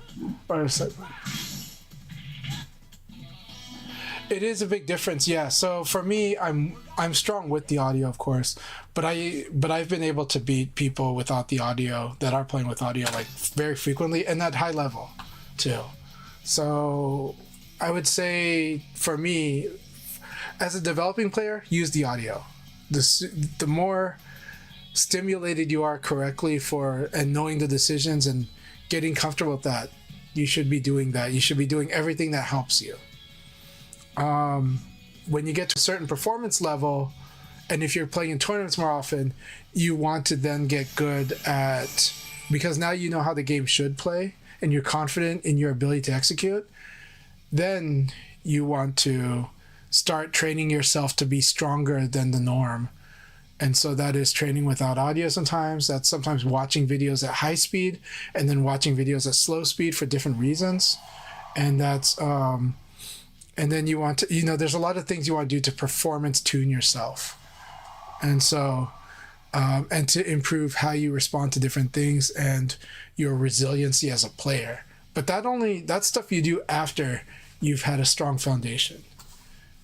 Or you just, like me, you just love the game so much you play all the time, and then you're like, okay, well, I'm happy playing in whatever condition because I'll just always learn to deal with it. That's why you see me, I can manage laggy games like almost always, right? The only thing that does bug me is somebody, bugging me in the middle of a tournament match, which has happened. Happened 3 very big days and probably a total of 6 big times in tournaments last year, where I had people want to shake my hand when I was in the middle of finals, of a winner's final. I had somebody happily shout into my ear when I was playing a winner's final match, and I got knocked into the losers bracket when that happened. So that did tilt me. I've had I've had a friend, just this one wasn't a big deal, but a friend who knows that that I've told these stories where I get annoyed. So I guess with the disappointment that it happened from him made me angry was I was in the middle of a match and they were asking us for matches while we were in the middle of tournament matches.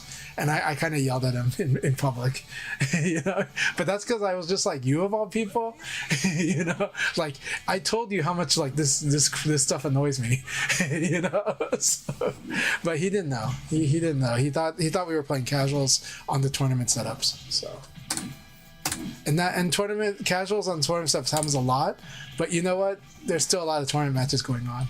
So, and everyone knows when the tournament is done, especially at a VF only tournament event.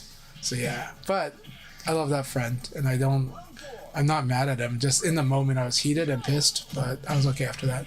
But I think it was the first time he saw me like directly pissed at him, and my opponent was also surprised because I think they had not seen me get pissed before. So yeah.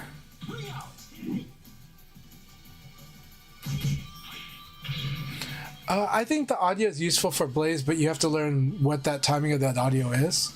But audio is really huge in this game. That's why the big counter hits, like some players have trouble. Some people don't register to the sparks, and so they rely on the sound. And playing without sound helped me see the sparks better. So.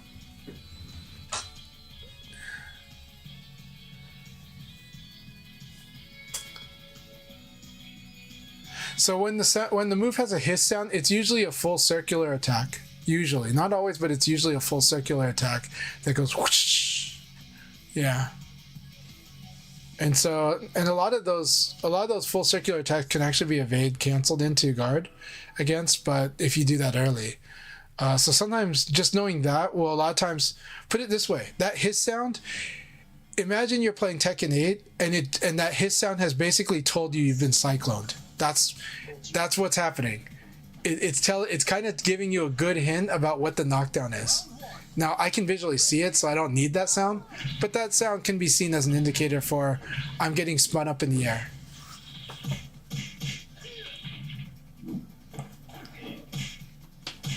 Yeah, so here, okay, before I join Akai's chat, here's what I will say. Two Scoops of Face says, yeah, super important to tell the difference between a normal hit and a counter hit. I struggle with that. So here is the skill I'm going to recommend, and I've recommended it many times, okay? Animation checking.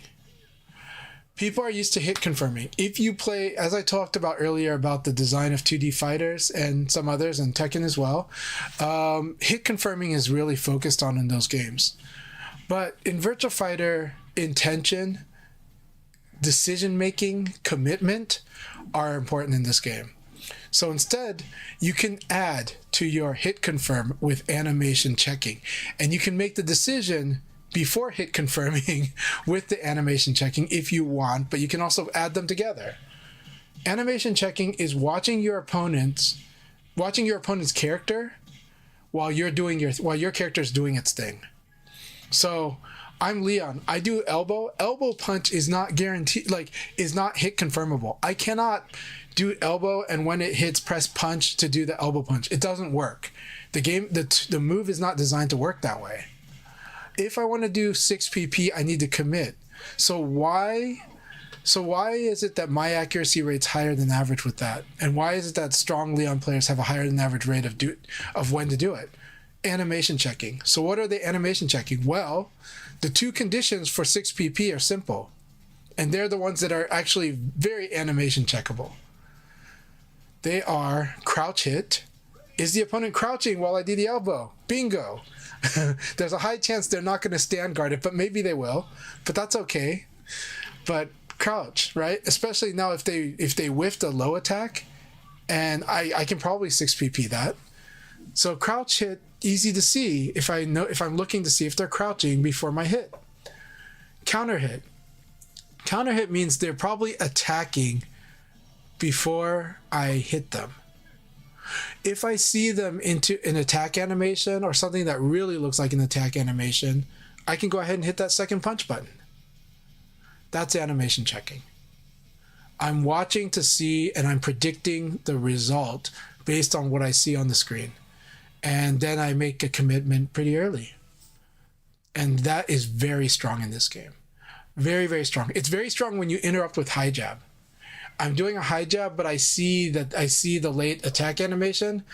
Ooh, I can go ahead and start preparing to do a guessing game with Nitaku. Stuff like that. Crouch hitting and counter hitting are the easy things to see. Normal hit is the hard thing to see because normal hit and guard might look the same up until that point.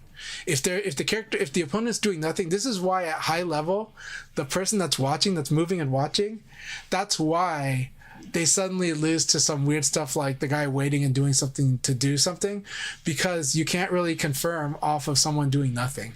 So someone just standing there, I don't know what's gonna be. You know what I mean? But once you do an attack, it's like you'll see them like commit to doing the combo or launch or guessing game. That's because they're using animation checking, even if they don't know they're doing it. So a lot of players do animation checking without knowing it.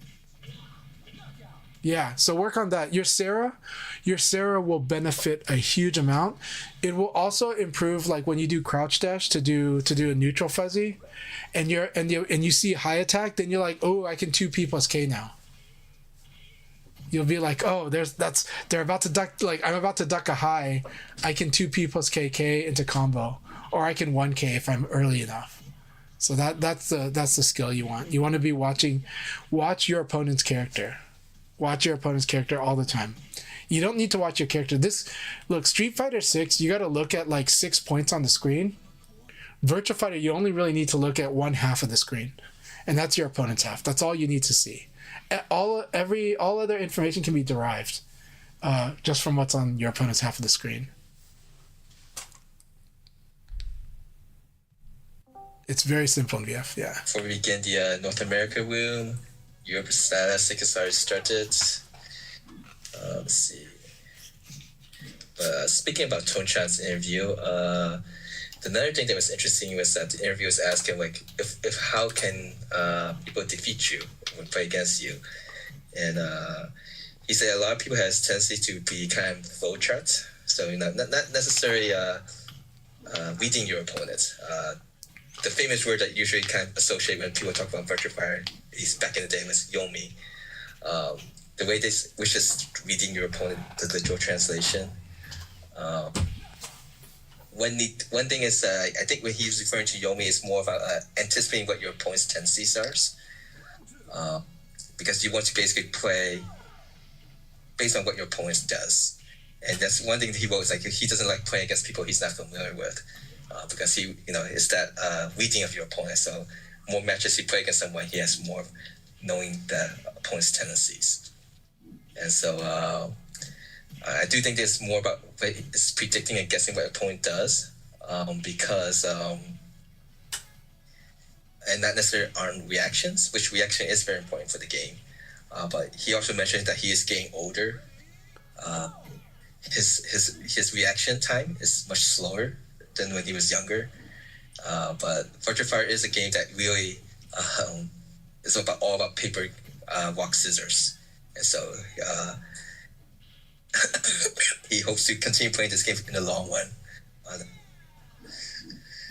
Which is funny because if you notice what we always talk about is that rock, paper, scissors, and Ventos Animator's introduction to Virtua Fighter is it's a rock, paper, scissor based system, and so it's basically back to the base. Even at the advanced level, it's back to the very basics of what we talk about.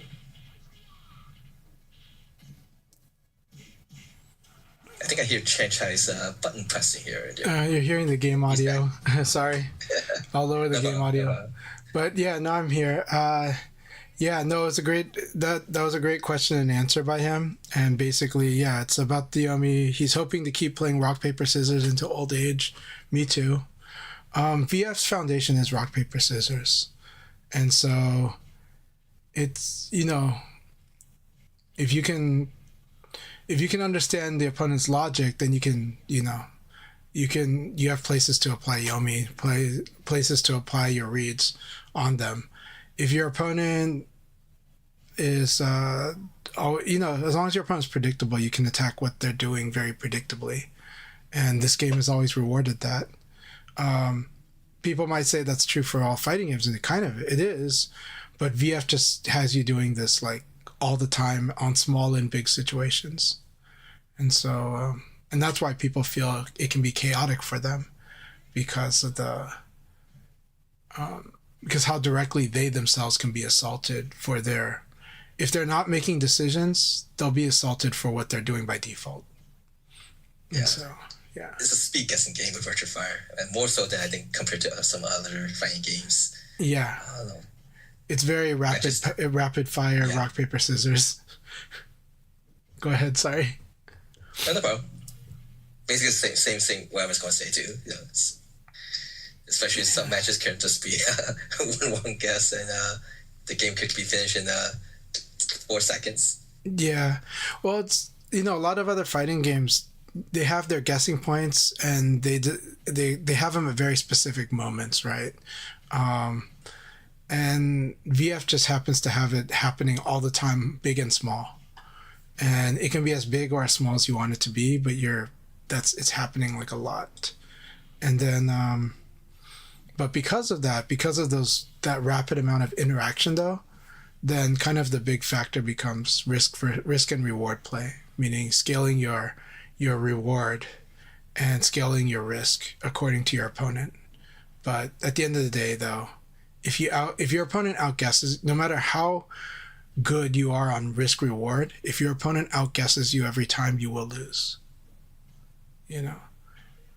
So then there's other ways to play around that, but that's basically the gist.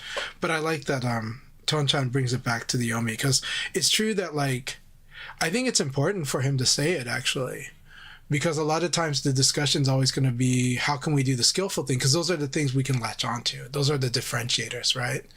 And so people would say, Tonchan is known for acting with the best, with like the optimal guessing game options based on the frames, and he knows the frames even when they're in the dynamic situation like evading in the neutral. He just seems to always act with the correct set of options, and then so he's just, but to his credit, on top of acting with the correct set of options, he's guessing correctly on those a lot too. So it's not just that he's reacting and choosing the set of options according in this very dynamic way that stands out above the rest, which is the skill component. But it's the fact that the other skill, the skill of guessing, is what he's saying is the reason that he's just winning so much, right? And he also says, yes, he likes to fight opponents he's more familiar with, or, because he can go in with a strategy, he can go in with a plan, and he can go in with I'm going to try to attack them with what they like, and I'm going to get them comfortable enough to do what they want to do so I can punish that, so I can beat it. That's how I hear it from those few words that he said. Yeah. So, yeah. Was there any other parts of the interview, Akai? To cover? But the other thing was, I would argue, like, even after the end of the year comments made at the Fund Minister for Gamer from the producers, he reiterated about helping build and scenes around the world. Yeah, I was surprised by that statement. Go ahead. The community leaders, he mentioned, helping and supporting it's Sega's responsibility to help bring awareness to those community leaders, which I didn't really understand about that until I actually went and watched the original live stream of the events and had the subtitling, and then they have Google Translate this Japanese subtitle, and which that special match, which I thought was I was wondering what exactly was that special match. Right. Special event, though. Like, not special match, special event. It's not actually a gaming event, but more like a conference between community leaders, in quote. I'm not sure exactly what that means. It sounds like a meeting, yeah. Yeah. So. Which is exciting for people who's been trying to, build on the scene, in my opinion. So we'll see what that actually entails. It does. It's. I mean, it sounded like there were. It sounds like it would be some kind of invitational event, because. But I don't know. I dream that I could go to it. We'll see. It's like It sounds like something. Please send us. Please invite us. Meet and talk with each other. Like please invite me. I will figure it out. I'll leverage my parents. I'll leverage the grandparents to watch the kids. We have one more match before we start North America League. So just kind of check with you have no gray bar connection with anyone in the room at the minimum, and we'll start the league after this match between LD Wells and Hectic Fall. Interesting. And speaking about being invited, Chan, I saw that you had your, was that at the B Pro Cup or was that at the Tiger Uppercut? It was at B Pro Cup. Yeah. Cup. So for those who don't know, on Sega West's YouTube channel and on Sega's main Twitter X account, so there's been a series of the Find Me, or so basically find your world stage counterpart and play against them. And Chan was represented this week. Last week was Sajosha. So I think that's like every week they have been releasing someone from the community. It's not every week, but it's been almost. Stage one. It's been maybe like every couple of weeks or so, 2 or 3 weeks. But yeah, the promotion is called Virtual Fight Me, in which so far they started with Emery Reigns, Soy Akai, Tricky, Shidosha after that, and then Tricky. And then I guess I came after, and then now there's mine. We had Shidosha. Yeah, they had Shidosha. You see Shidosha's talking. Yeah, Shidosha's was last week. Oh, the last one was Shidosha? Okay, so Tricky and then Shidosha, but Tricky was really recently. Okay, I guess maybe Tricky was before Shidosha. I don't know. It's actually been every week. It was first Emery Reigns, Soil Kai, as you say. Tricky's third, Corey Maru was fourth. Yeah. Shidosha was last week. Okay. Before Global Finals, and you were this week. They've been releasing it every week.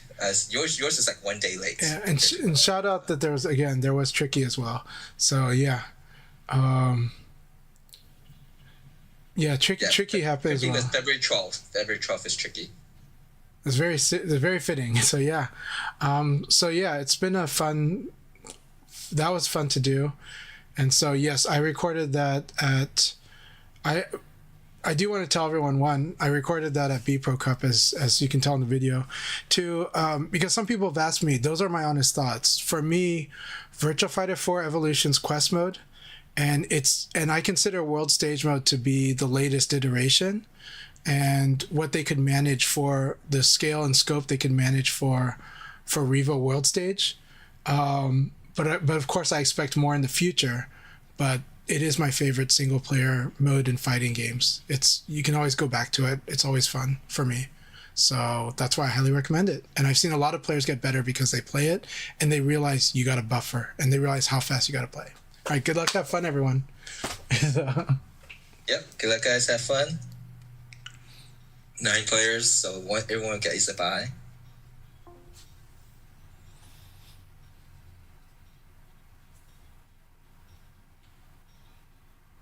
All right, here we go.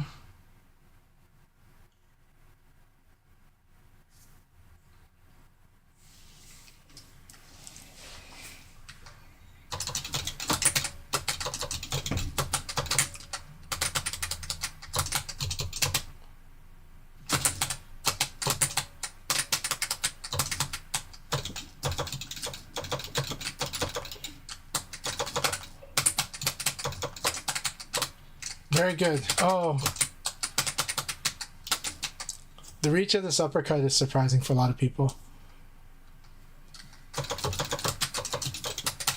So one of the common movement patterns a player like me might have against John is either a forward or backdash into a evade towards his back. So it's good for a John player to know that. And that's because we're trying to cut off moves like his 1P.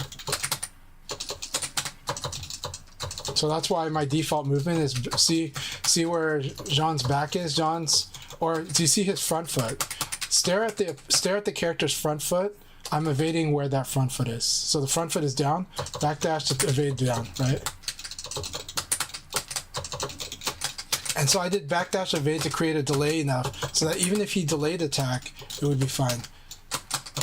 So now his front foot is on the up direction, so I evade up, right?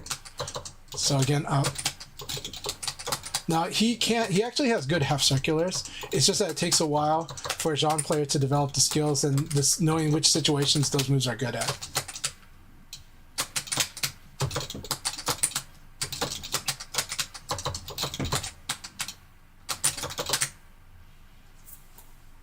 So yeah. So again, try to evade to where his front foot is first, and then when he starts attacking you for that, then you get to move into different directions of evade. Good games were within. And so yeah, I'm using attack and delay attack in a way that makes throwing kind of hard, which is why you're not considering throwing as much, but there are definitely points. So where do you want to throw me? Watch for where for example, like let's say your opponent like low punches you and you block it. Watch to see what they do in that situation. If they sidestep, which a lot of people do, if they sidestep, then throwing is really good. If they do just guard, then maybe crack with the low, but there's a risk to doing it. So like John's 1K, but there's a risk involved with that. But if they do step for sure, throwing is really good, but you'd have to do it right away. You'd be like block the low punch throw, right? But it's scary because low punch is crouching. So if they didn't do that, then throwing could be, not as good. But if but you're looking for the evade habit as the reason to throw, not the low punch itself. So then the logic is, okay, when do they like to sidestep? Well, if I block their uppercut, that's probably where they like to sidestep. If I block their side kick, probably.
Very good games were within.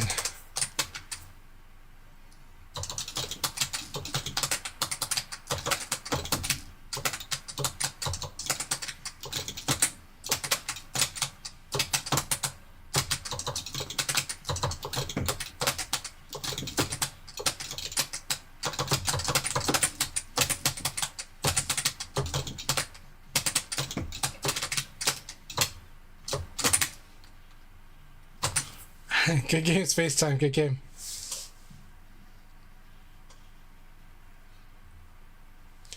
My pleasure, Wu Within. I hope they help you. You're playing great. You really are. So I hope these tips will help you, and I think they'll sink in over time. You'll start to realize as John that just you doing certain things, your opponent's gonna like do stuff like the sidestepping to his backside, and you'll come up with different plans. Cool thing with like 6xp, you can 6xp directly for a buffered, but you can also do 666p for a delayed dash into 6xp. Very strong. Very, very strong. And same thing with like, you can do 46p to do his high, right? But you can do you can do 446p, in which case you can cancel at any time during backdash. Backdash cannot be canceled by guard, but backdash can be canceled by attack. And so Jean doing 446k for backdash knee launcher or back forward punch, into which he can do a hit confirmable high, so that if that high hits, he gets to do the kick follow-up. It's really cool. So similarly, those also are ways to do delay attack, and so they'll also catch somebody that's sidestepping as long as they're not canceling with the crouch dash. Yeah, and 6xp we trust. Yeah, Space Time, you do got to watch a bit more for that if they whiff, yeah.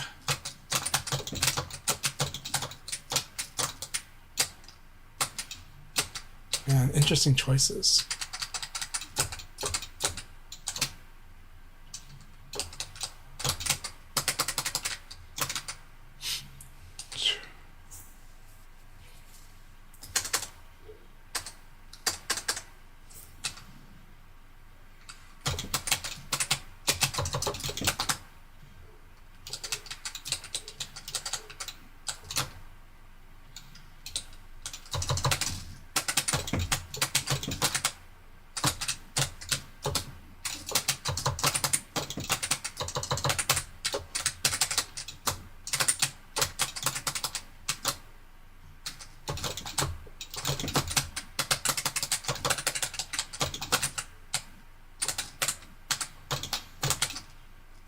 That sucks. I had already committed to this down attack, so I couldn't do 6/6 KK.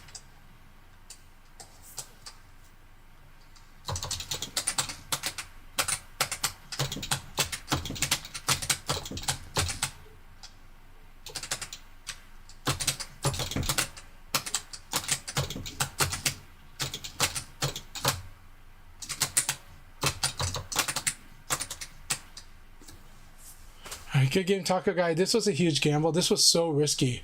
This elbow punch here was very risky because if he evaded, I would have died. If he evades the first elbow, I would have died. I would have wrung myself out. If he evaded the second attack, I would have wrung out. And also, even if I didn't ring out, he could throw me from behind. So, Leon doing elbow punch, super high risk, but I just had a feeling that he would kind of hang there and not evade. So that's why I went ahead and did it. Okay, cool. So Taco Guy did try to do the correct thing. He tried to evade the second hit, but it did not go out. Sorry about that, but that was correct. That was correct. Then, because yeah, evade would have just won that round. Now that said, from a crouch guard, evade can be tricky because it's from crouch guard to neutral to down to neutral, right? So it's like from 2 to 5 to 2 to 5. It's trickier than it sounds. Yeah.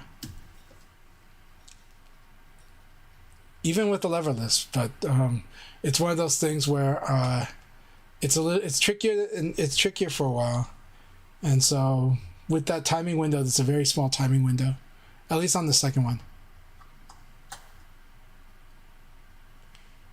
It combos on crouch hit and on counter hit, so whether they're crouching or counter hit, both, it combos on both.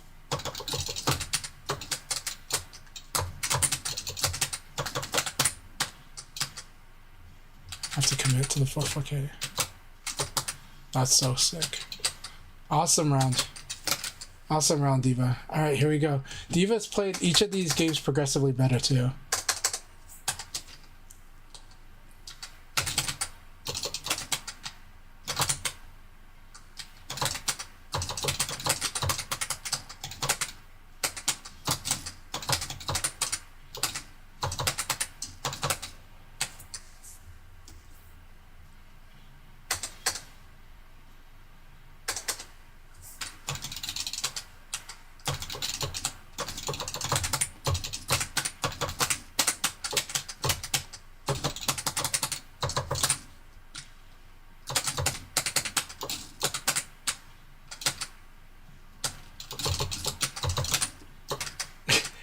That's like insane that he... I didn't expect him to go for 4-6P here. He just mashed it in that situation. This is the scary thing about fighting Diva. This is Akira too.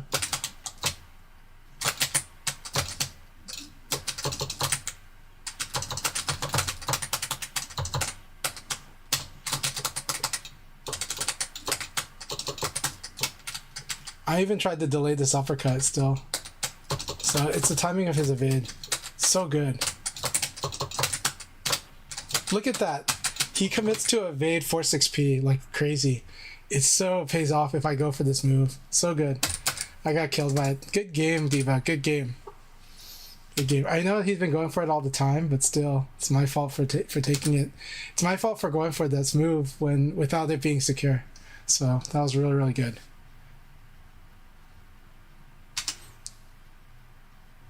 But it was nuts when he 4-6P in the middle of the sequence. Like that was really nuts. But 4-6P is a very fast move. It's 14 frames, so and he's committing to it. It's like paying off huge. That is scariness of Akira.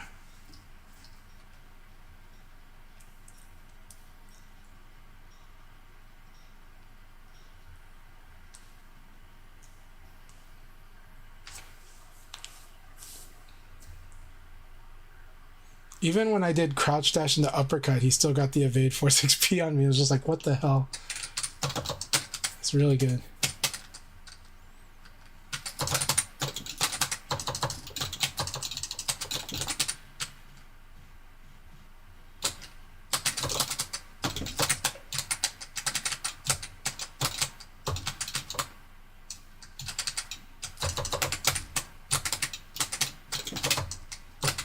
I like that choice.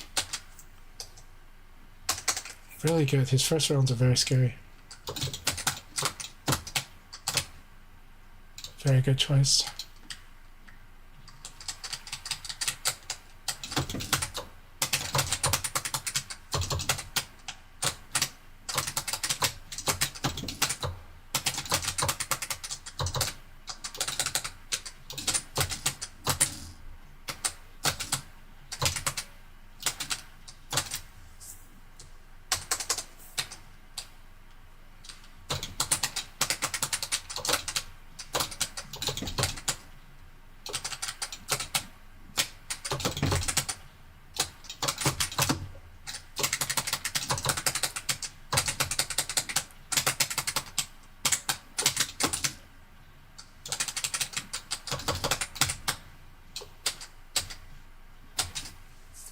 I had to wait a little bit for him to whiff.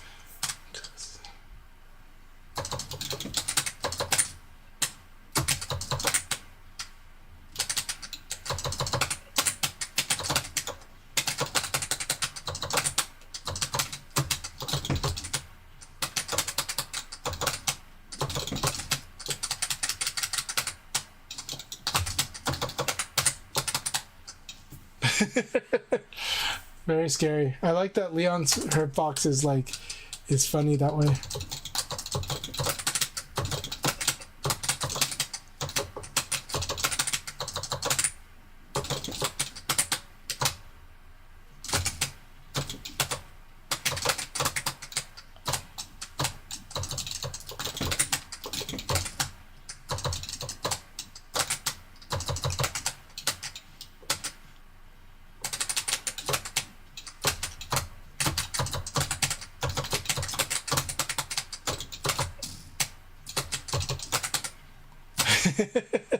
That was a really good battle, Hectic Fall. Awesome battle. Good game. That was so much fun. So much fun.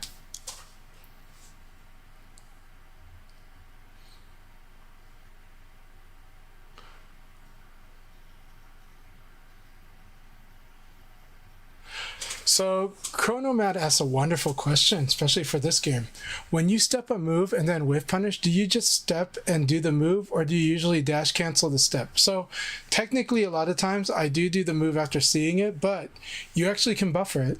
And so in this game, you can step, and then there's a timing where early enough you can input your next move and it'll do it when you recover, as long as you don't do it too soon. But you can still do it early. You can also dash cancel. Every time you do an evade, you can dash cancel, and so if the failed evade happens, you get the dash cancel. But if you don't get the failed evade, it won't do if you get successful evade, it won't. So anyways, I'm going to focus on the match, but I want to answer that question. So you can do all three of those at once. This game lets you do that.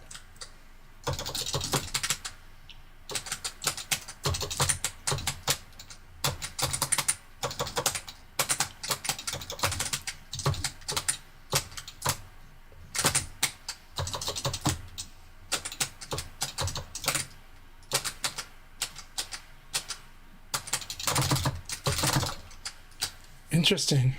I have not seen this pattern, at least not in a while.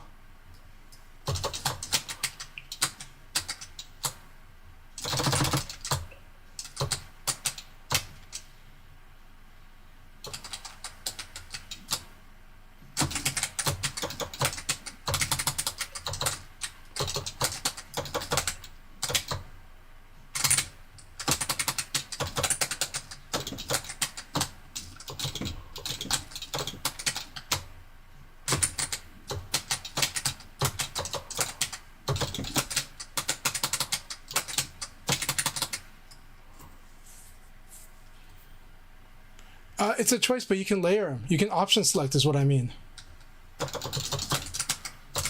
But everything's a choice. So yes, there's ways to make it a choice, and there are ways to make it reactionable.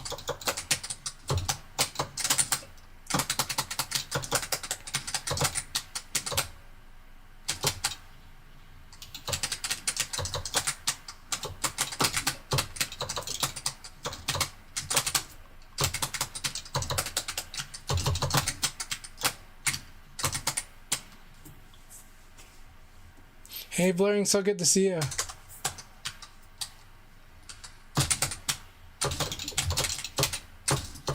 Tried to evade in time, could not.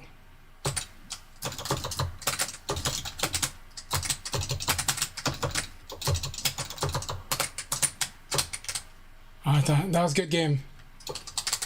Oh. That thing, okay, I like the timing on this because I actually expected this to whiff. But it came out much later than I expected, so my rising attack got killed. Good game. Very good game. I like some stuff that he did. Some stuff he's doing off the cuff because he's reacting, but it was really good. Really, really good. That was a fun battle. So what I mean to say is this. When you input evade dash, if you get successful evade, the dash won't happen because you get the successful evade, which takes a whole 23 frames that's locked. So there's no problem. So you can just input that, and then you can still do what you want to do after the evade. If you, but if you do get the cancel, then there's stuff you can do. So, all right, go in the shot. Awesome. Nope.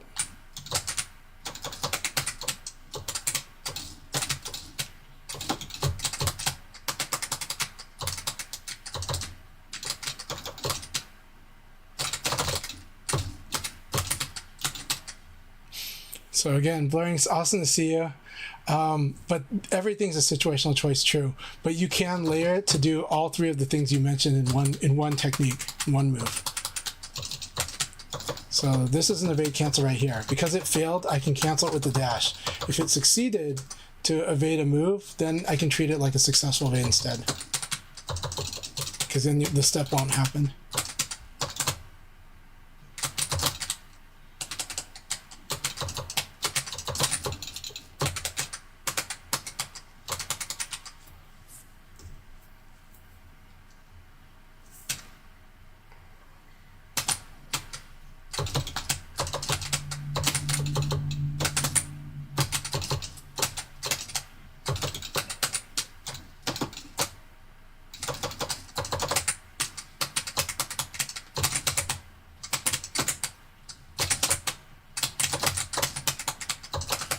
Good game, good in the shell. Thank you so much. Thank you very much for the match.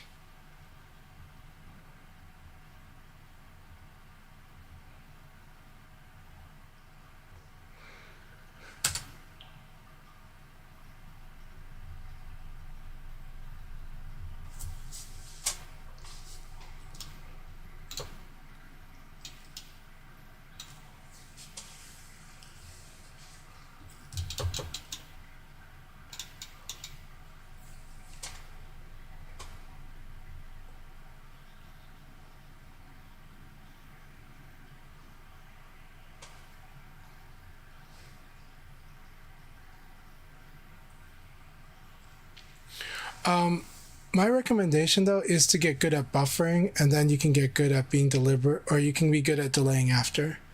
Buffering first, then delay after, because of the risk of getting blown up if we're not buffering.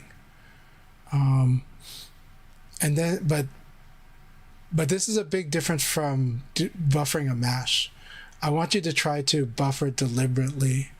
To get good at this game, you want to get good at being deliberate and precise in a way that's with the leeway of the game. So buffering is leeway, but you want to get good at being precise. Some people think of buffering and they just start mashing, and that will wreck your options. You'll do things on accident a lot if you mash your buffer. But if you just input early and trust that it'll work, you'll get more precise with that.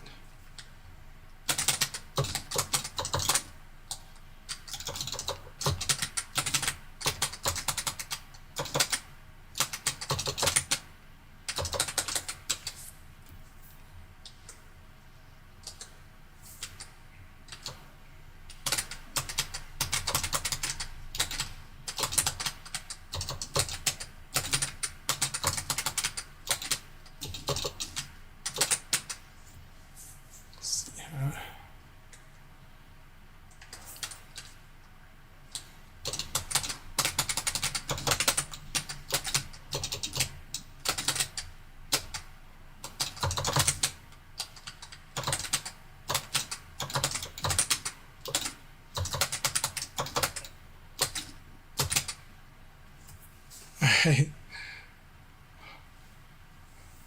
Sorry, I tried to end that quickly. 2 scoops. So, also training you on a few situations. One, uh, that throw that I did with Leon is a forward direction throw. It's 4-6 P plus G. 4-6 P plus G, you can train yourself to break that stagger pretty easily. So you want to train that. Otherwise at the wall, when you're up against the wall, you want to escape Leon's forward throw. 6P plus G is the throw escape when you're up against the wall by Leon, because everything else is not as good as the forward direction. But that stagger throw is both, one, you don't want to get that stagger throw, so you want to escape it. But two, even if you get staggered by that throw, it's easy to break the stagger so that you don't get launched into the wall combo. So train that up, practice that up, because I know you can break that. I can break that on pad. I can break it on any controller. You'll be able to too. I believe in you. So, and remember that the timing is important. There's always, it's true that you can look at the joysticks for when it turns red, but actually what is a better way to break stagger is in training mode, watch what your character looks like at certain times. And if you start doing the stagger break during those moments, a lot of times, like if they fall to the ground, they're doing a push up off the ground. So it's like when they're starting to push up, when they're starting to push their hands so that they move up from the push up on the way up, that's usually a lot of times to start breaking the stagger. It was really good at that time.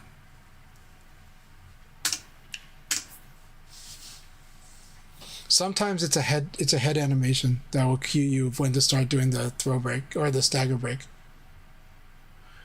Now, one of the things that was mentioned during the Virtua Fighter Open Championship Global Finals, when they announced the patch update, they said that on March 26th, not only is the Switch 2 release version coming, but there's going to be a balance update.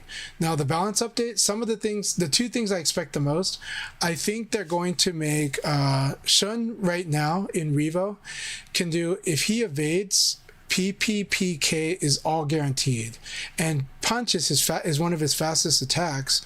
So because of that, PPPK is just very easy to do, and it eliminates a lot of good options that Shun has from the side. So it makes his side game less interesting, and it's very annoying that he gets PPPK. And the way that K hits, it doesn't look intentional. The combo counter actually seems to reset when he does PPPK, but that K is guaranteed. So this feels like something that's not intentional. I believe they will fix that in the balance update. Taka's stomp, I don't personally mind Taka's Okizeme with his stomp, but I think they're going to make it easier to tech roll or ukemi when Taka does combo finish like 6KK, and that way you can engage in that more players can engage in the wake up guessing game, because Taka actually has interesting Okizeme in that stomp situation, but that stomp is kind of interfering with people's decision making on like larger than normal scale. It's not and so I think they're going to tweak it so it's easier to tech roll when Taka finishes a combo with 6KK. Those are 2 things I expect. Finally, they said we're going to make system adjustments based on the Switch. So at first, I was afraid they're going to get rid of the stagger system, and when I thought about it more, I don't think they're going to do that. I think they're going to adjust the stagger system. So I think that gamepad, which gamepads typically are the ones that probably struggle the most with stagger break, I think gamepads will be allowed to use motion control to just maybe even easily break the stagger with that. Now, if you're an arcade controller player and you're complaining about this possible situation, you're like, hey, that would mean that gamepad would have all the edge. I would say, you know what, if you really believe gamepad has become the better device to play after this change, I encourage you to play gamepad. Give it a shot. See if you play better playing gamepad with an easier stagger break. But I think that would be totally fair. I think it would totally be fair. I'd be happy for stagger break to still be as challenging as it is on controllers. Stagger is a part of the game I really love. Not because I'm sitting on top. I'm not the best at breaking stagger. Because I really believe it creates a lot of interesting situations. It captures the spirit of the fight when you get groggy, when the elements kick in on you. But it's something that you can manage. And also, most importantly, in this game, with the exception of when we had the problem with rice planning with Eileen, with the exception of that, I believe you not being able to break stagger does not break the game for you. It just means that you have to work on avoiding getting staggered, and all of those staggers are a situational thing. And so it means your opponent can go after them more against you. Now, what happens if you do break stagger? Does suddenly the game become easier? No, actually it does not. It becomes a very interesting guessing game between the person doing the stagger and the opponent that can break the stagger, because other things become a factor. Throw becomes a factor, guard break. It becomes a skill-checked guessing game. It becomes like two guessing games in one, but it is very interesting, and it really captures, I think, part of this spirit of fighting that Virtua Fighter does very well. And so personally, I'm a huge advocate for stagger should be in, but I think it should definitely be adjusted for the gamepads and for environments like that. What about leverless controllers? I have played enough leverless controller players that are really good at breaking stagger. So it's intimidating at first. It is scary for the leverless player at first, but honestly, in my experience, they can break stagger as good as lever players. They really can. Maybe lever has slight edge, but even then, it's not easy. But I really like this aspect of the game. I think it's really captures a feeling, and it keeps up with the guessing games, and it's still true to the game. Now, if you're a person that says, I don't like randomness, stagger breaks are not as random as you think. There are 3 elements to a good stagger break. Number 1, that everyone knows, is technique. There is technique. It's not just endless mashing. It's not who's good at mashing. It's good at who has come up with a technique that works in the mashing situation. But they need number 2 also. Number 2 is timing. Timing is a factor that the game does not explain well, and I think could explain better and could integrate in single player modes in the future so that players would get it and understand it. 3, situational awareness, which is the heart and core of every good game that you've played. First-person shooter, real-time strategy, fighting game, situational awareness. And in this game, staggers don't just happen randomly. They are very specific situations. They are certain risks. It is when you decide to abare at certain frames against this certain character that it becomes more likely that you might get staggered. And you know what? If they go for stagger and you're able to break it, they have to guess more. But if you don't break it, well, it's just a combo like any other guess. And, it's basically on par, maybe slightly worse and sometimes better than a combo. It's fair game. And it doesn't replace those things. It's just another option for them to go at and to try to mess with you, to try to get you off your game by using staggers if you're not good at breaking stagger. But it doesn't break the game for you or for them. So those are the 3 elements to a good stagger break. Now, for gamepads, I do think some accommodations should be made in the era of console play and PC at home play. And so I do think they should make adjustments to make it a little better for pad. Are there pad players that can break stagger? 100%. Denkai can do it, Nero. But I would say that overwhelmingly, it's pretty insanely hard. But also, gamepads are not as durable as arcade controllers. Gamepads break very often. I've seen it at tournaments. And stagger, I still want the spirit of stagger coming, but if they just changed it to motion controls, or if they added motion control as an option, I think that's a very fair way to do it. I think it's very fair. Even if they made it easy, they just okay, you just got to shake it like 4 times. I think that's fine. Because you know what? If you think the gamepad has all the advantages, you should switch the gamepad and try it and see if it's better for you than your arcade controller. That's it. But that's my take on that. I hope that's the direction they go. They could very well just remove staggers altogether. I personally hope they do not, because I think stagger is a beautiful and very, very core element of Virtua Fighter. I think there's a spirit of VF that's in the stagger mechanic, and it's one of those things where it looks like it's mashing, just like VF looks like it's chaotic, but it's really a beautiful technique in the game that creates a very interesting situation and creates an intensity and it can create anxiety for strong players, but not despair. It is not that despairing. It's only despairing for the player that gave up already. But even for the player that admits they don't want to break the stagger, they can play around getting staggered. So that's my take. Thank you for coming to my TED Talk. But yeah. So the current trick with when Taka does the 6KK knockdown like combo finisher, the trick there is the tech roll is a little later than you would expect. You have to wait a little bit. That's the trick. And it's still hard, but the trick is it's later than people expect. It's similar to like one of Vanessa's hit throws is kind of like that. Hey, Akai. Hey, Chester. So, did we already conclude everything on your stream?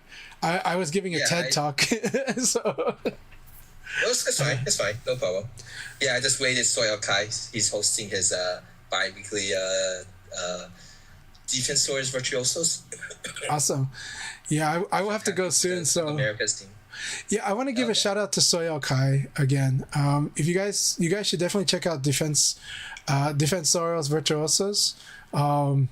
It is a wonderful event that happens every week, and also the Latin American community is wonderful, and Soy Akai is very welcoming to all English speakers. So is a lot of them speak English, so feel free to chat with them in the chat. They're happy to have more people engaging in the chat. Don't be shy because they're speaking Spanish on stream.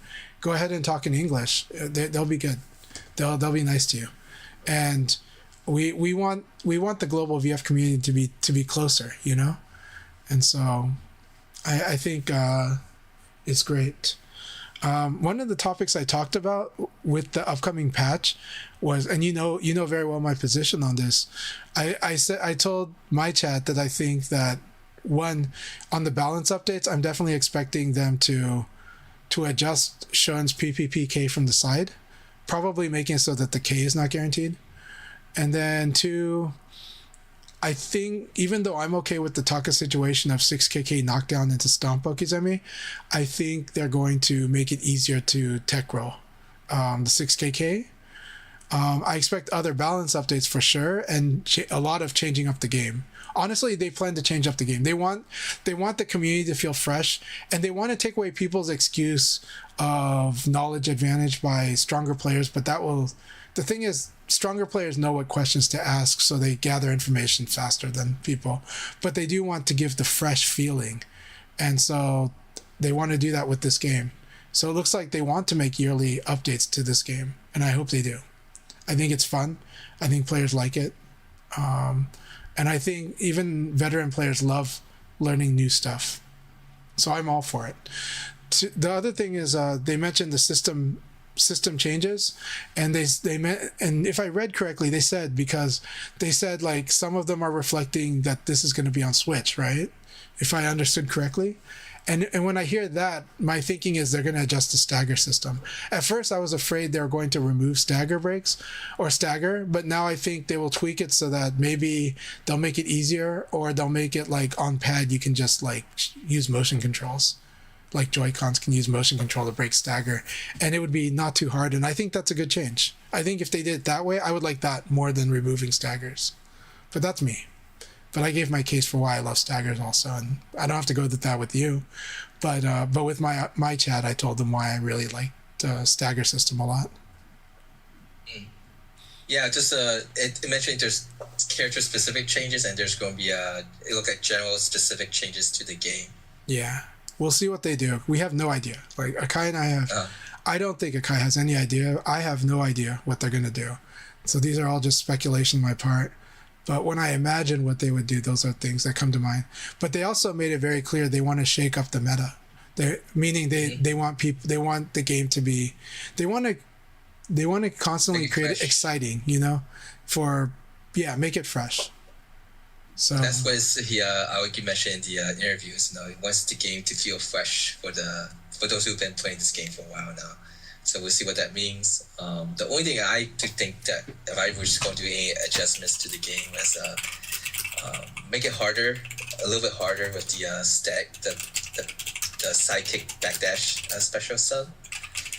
It's too easy to take damage. I wasn't even looking to get that done, and then so I do with Pi, she has a attack string, sidekick into the high punch. So I could just do the sidekick punch, that punch whiffs, I get that backdash stun, and I could still get a combo after, getting that second attack again. So I'm just going one of the leagues since there's still 7 people in the room, so don't want to play, don't play. But since there's so many people, let's wait 10 people in there. But besides that, I'm quite happy with. Well, I've been pretty happy with Final Showdown as well as. So me too. The changes from Final Showdown the changes from Final Showdown to 2.0 Ultimate Showdown level wasn't too big of a difference that made the game that different. So I was happy with level also. So I did like that they kind of sandwiched the rate too. Maybe there might be a little bit more that, I don't know.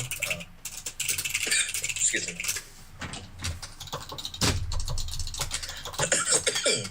But yeah, MF Diva got his first place finish last weekend and got his second first place finish.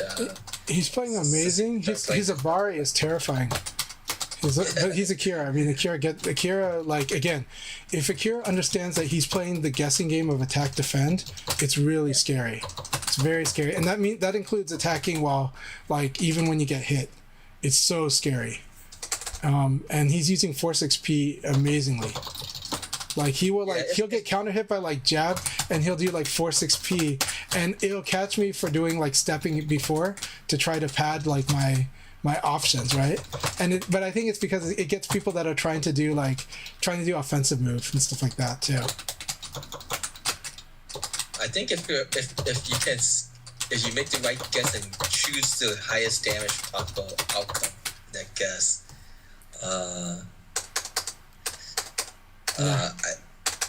it really doesn't force you to start forces you to play certain ways too in many ways. If you get Yoho for 125%, that's a major count.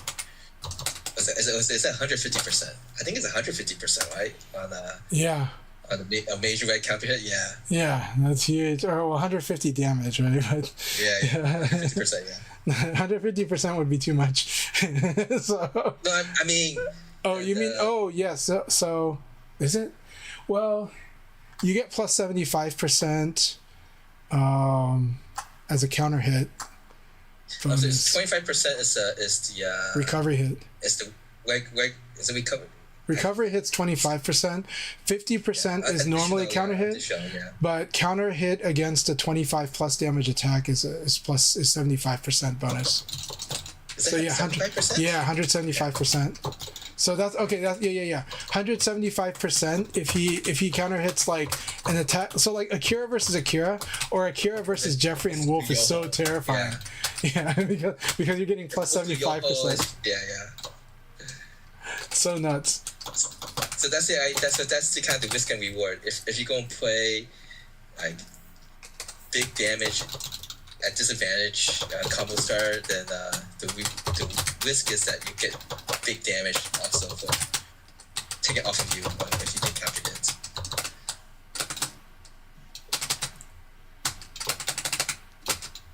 I like that. Yeah, I wonder if MF Diva will be going to Texas Showdown. I hope they do. They've been playing awesome. I know. There's a lot of players I know that are going that I can't say, but I'll say that it's going to be an awesome field. Like everyone should watch Texas Showdown. You're not going to say let me just go. Yeah, you can look it up. It's just that they asked me not to tell, but they do ask me not to tell, so it's like okay. Well, they told you not to tell. I will just look it up. Yeah, you can tell them. Unless the course is silent late. Let's see.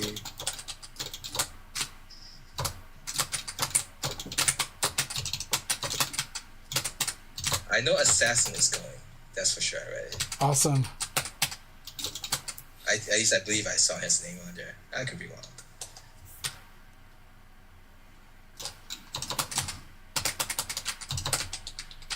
I was looking at last time they had Texas Showdown.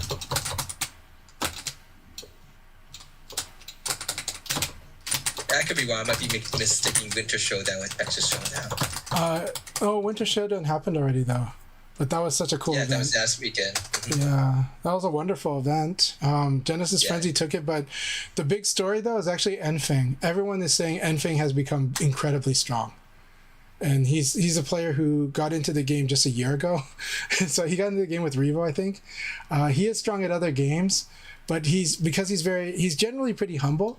So I think that's where this tournament sounds like he is playing amazing. And Numbers is also I think Numbers has been fighting him a lot. Numbers is saying that Enfeng is really, really strong. Like the Enfeng is beating him up in their sessions. Yeah, it's not most like mistaken with your showdown start GG with Texas Showdowns. Texas Showdown, you don't see who is attending. But next weekend is the Ohio's Capsay Chaos. Awesome. Big props to Sente for making the Ohio scene actually to one of the most active scene right now in the USA. 100%. Sente is amazing, and and Ohio is just doing so awesome right now. And Haya's event will be 2 weeks from now. The last one booked Arcades, Troll Cup.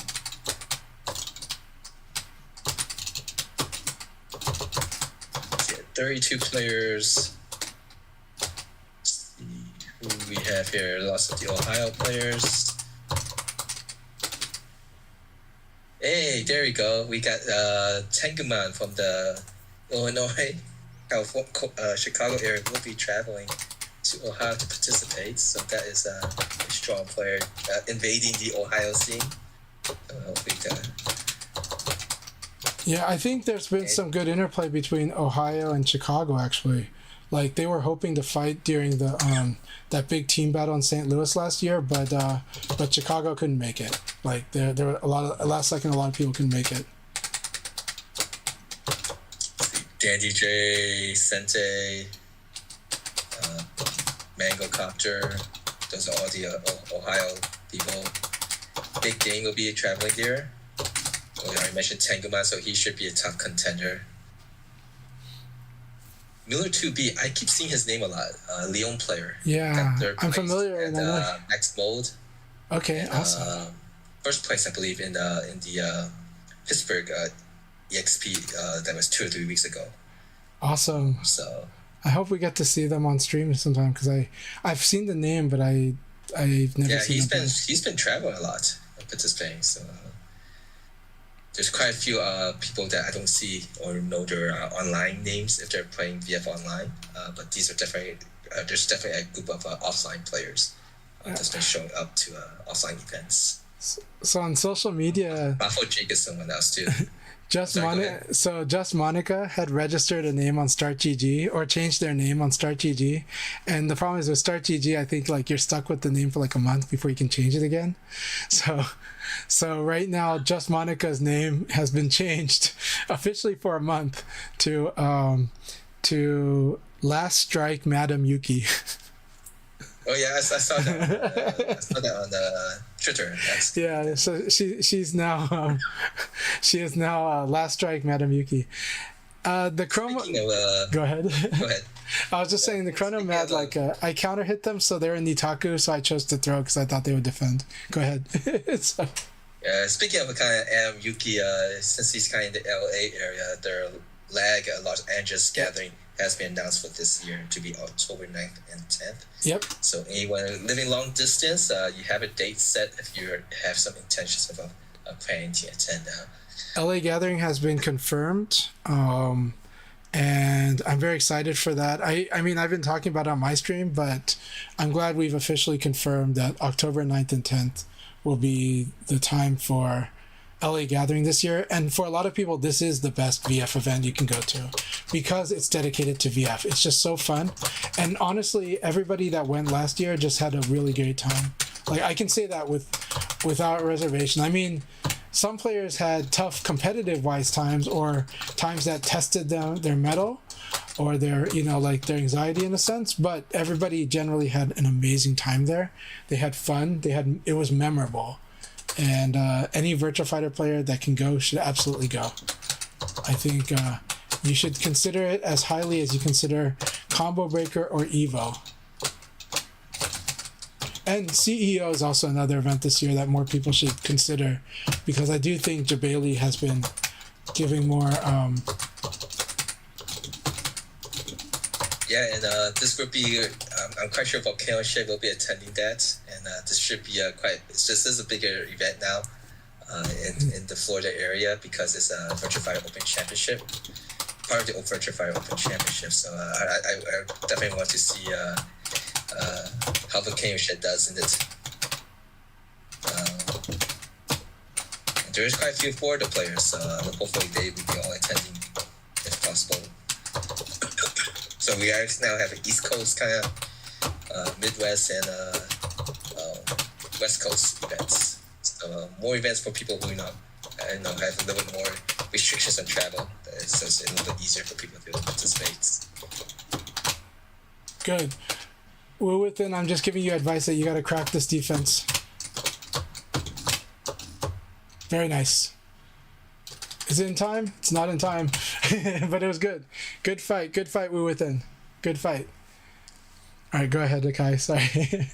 Since you threw me into league, I've got to comment on some of these, but I want them to know how we're training. It's like, yeah, this is training. Keep it up. Good games. We're within. You're doing good. The last thing I just mentioned is that if you've seen the lag, the poster for lag, there's an image that is drawn by Rental Animator. So beautiful. That picture of Akira. So. Beautiful image of Akira.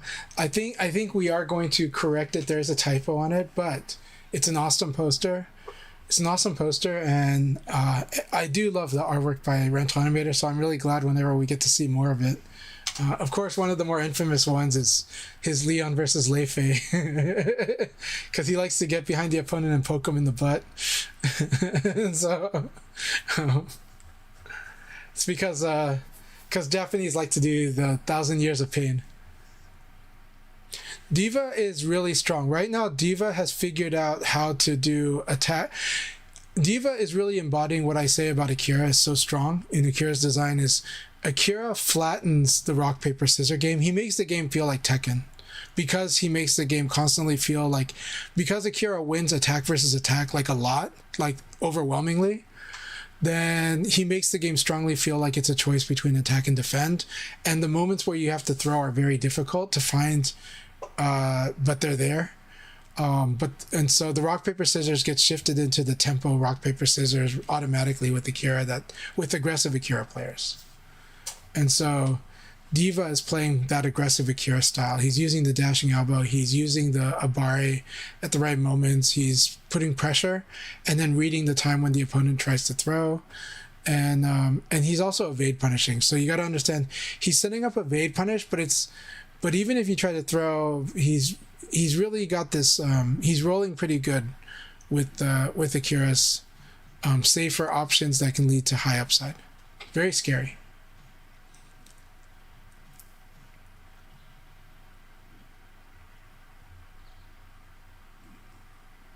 Yeah. So yeah, thanks a lot, Akai. I think I'm gonna go soon too because I gotta take my daughter to lunch. But my wife and my son are in China right now. They're on that Beijing trip that my daughter and I went on 2 years ago. I went last time. Okay. Yeah. So that's gonna be like a month or so. Yeah, they're gonna be gone for. They'll come back right at the end of the month, like on the 28th, 29th or 28th. Last time just you and went with your daughter, right? So yeah. This time your wife was okay. Yeah. So my son wanted me to go, but the thing was I think my wife really needed a break from like a vacation from work, and she also one of her really good friends is going on that trip too. So we were like, yeah, and we weren't sure if I was gonna end up having a job that would not let me go on that trip, Mm-hmm. So that's why we just went ahead and planned for my wife to go on the trip. So. Mm-hmm. All right. So yeah, I'll host again tomorrow. So if those who want to play on Sunday morning or afternoon, or your evening, then I'll do it tomorrow. All right. Thanks again, Chante. I'll talk to you later. All right. Talk to you later. Thank you. So that was Akai. Really good to have him. Hope you're all enjoying the chats and the discussions. I thought it was a really good discussion with Akai. But yeah, I'll be going after this league battle because I'm going to take my daughter to eat lunch. I need to eat lunch myself, but I'm going to take her to a nice lunch. So that Akira throw where he does the gut punch in neutral, yeah, it's a neutral throw. Yeah, that's his neutral throw. Boom.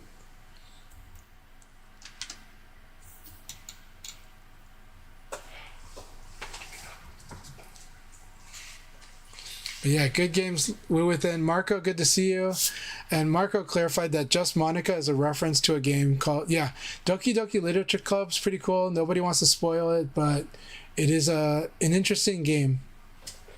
It looks very cute. It's kind of the opposite of cute, but it looks cute.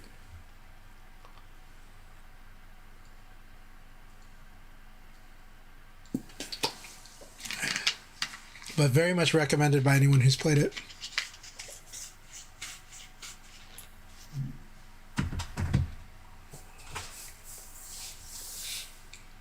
Again, recommend people check out Soy Akai stream. Defensoros Virtuosos. Yes, they speak Spanish and Portuguese, maybe mostly Spanish.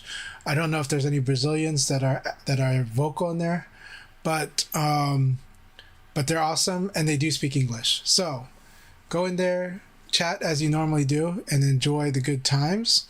I will probably raid them today because I haven't raided Soy Akai in a while. But he has always been very supportive of me, and I'm very supportive of him.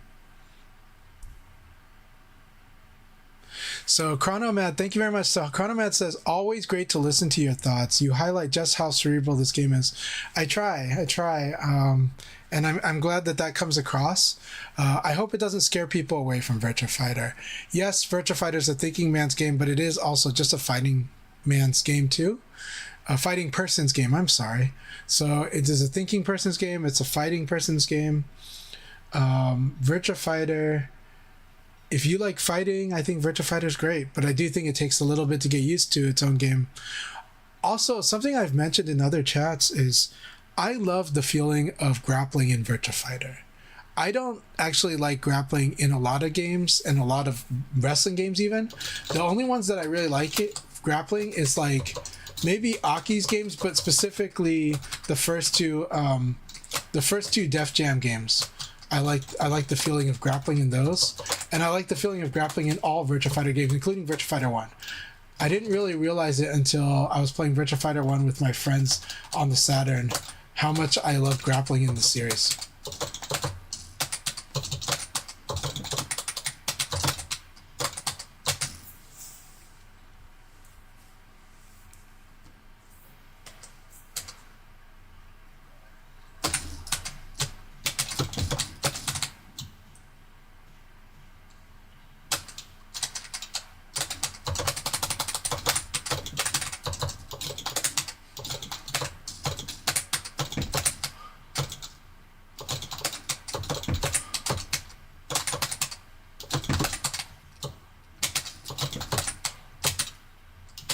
This is such an awesome round. That's an interesting trick. I didn't know that if you tech, this one will hit, but that is good.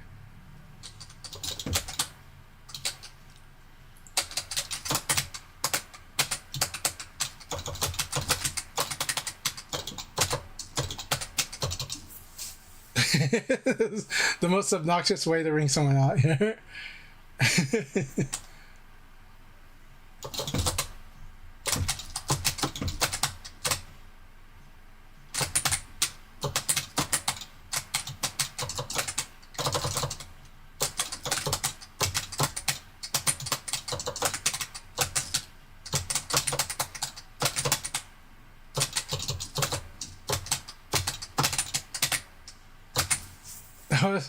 This really felt like such a Kung Fu movie fight.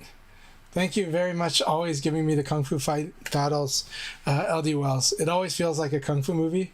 And that's another shout out to LD Wells' stream because he always features good Kung Fu clips on his stream as well. Thank you, everyone. This was a really fun league battle.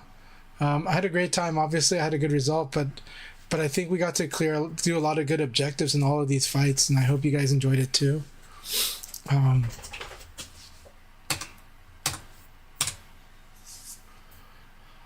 I am going to head out, but I'm going to raid most likely Soy Akai or LD Wells, but I really recommend both their streams. Thank you all so much. Good to have you.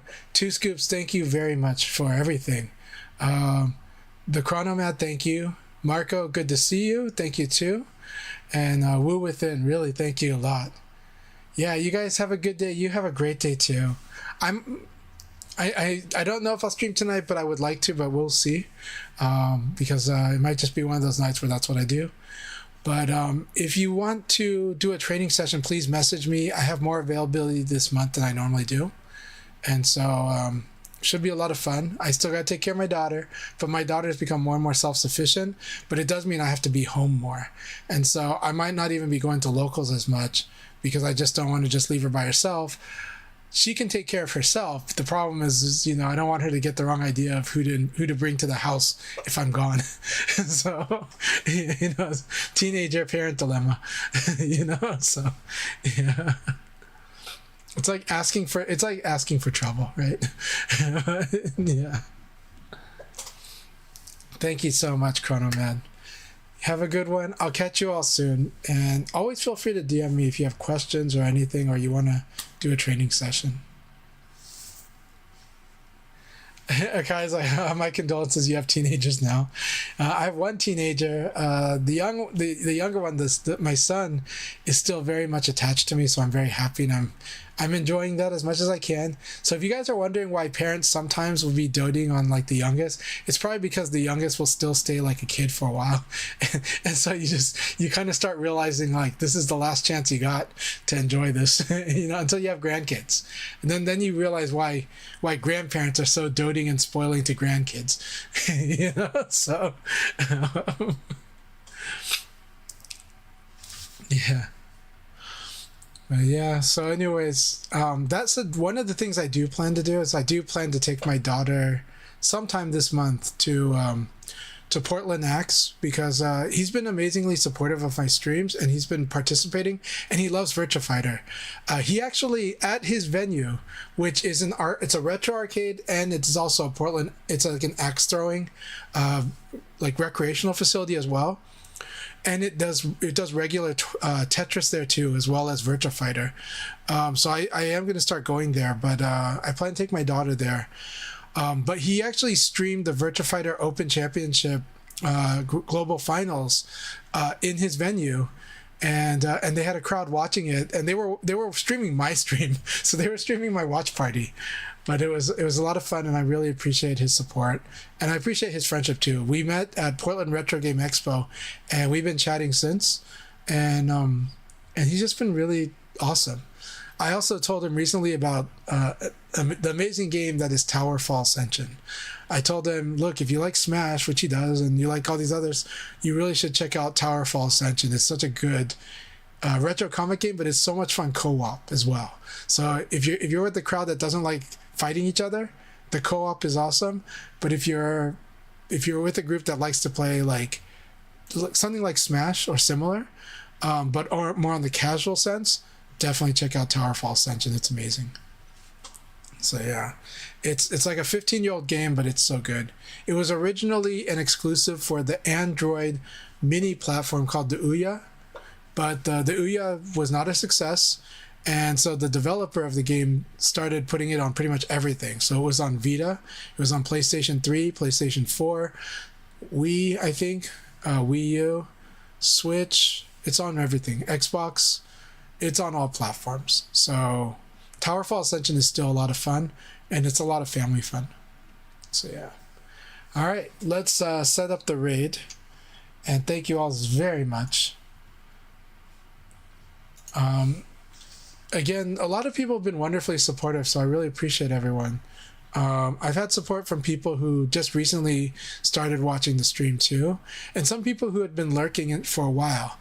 And so I was really honored when I found out that Alex Nostalgics had been watching a while, but but they started chatting today, and so I'm really appreciative of that. They're amazing.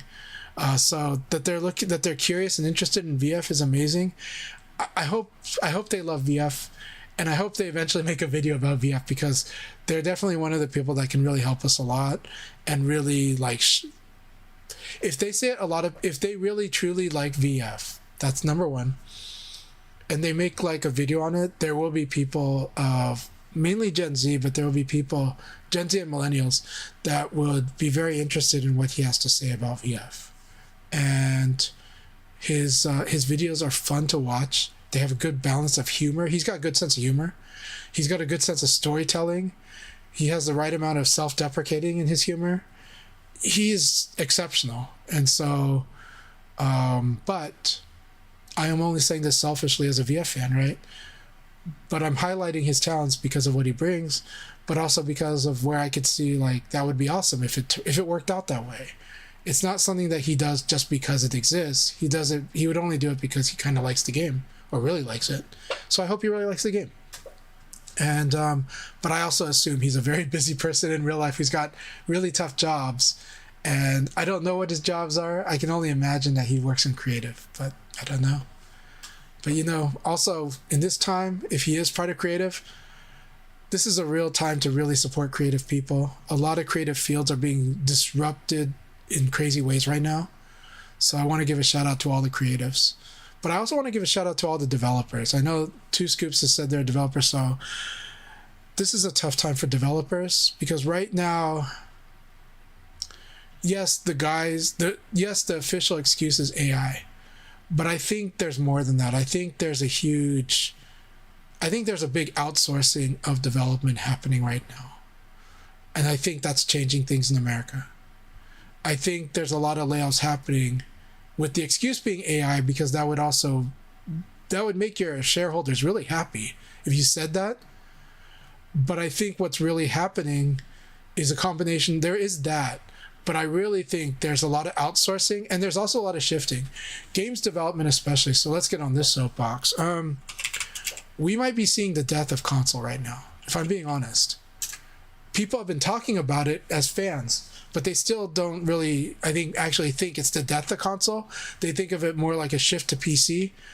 I think we're seeing a death of console because we might be seeing a streaming era for gaming, and that can go in so many directions. It could go towards not even making new games. It could be just living on older games with some new games, right? And it's really hard to know where to invest. And then also international games and mobile games. But mobile games is a piece of the pie that is really important too. We've seen Sony try to chase that, but struggling with that, or having some success, but maybe not as much as they want. So the dev environment's crazy, right? And right now, the only one that like Sega seems exciting to me because because they have a stable stuff and they can keep things creative, and they're interestingly well-timed and well-positioned to be doing pretty well, navigate well at this time and be more stable compared to everyone else. And part of it is their Japaneseness protecting them, right? The Chinese investments, we're seeing that with Chinese publishers, they're going to axe your team. As soon as it's released, they're going to go straight to the post-support team, which might be way smaller and might be a totally different team, right? We're seeing that like from Chinese developers. We're already seeing that with some of the biggest names from the Japanese side. It's like, yeah, we got to see your process. We got to see what you're doing. And I'm not saying they actively are trying to steal anything, but it's more like we now have charted a different course for how this is going to go. And it's probably not going to have the end game that you think, and might not even have the middle game on this game's life cycle that you think, because the whole team is gone during production, and so and we're seeing more and more of that, right? It's just that we sometimes forget that's been happening, right? Whether it happened with Marvel Rivals or it's happening with 2XKO or it's happening with others, we're seeing stuff like that. So we're seeing console shift. We're seeing consumers not excited about a new console.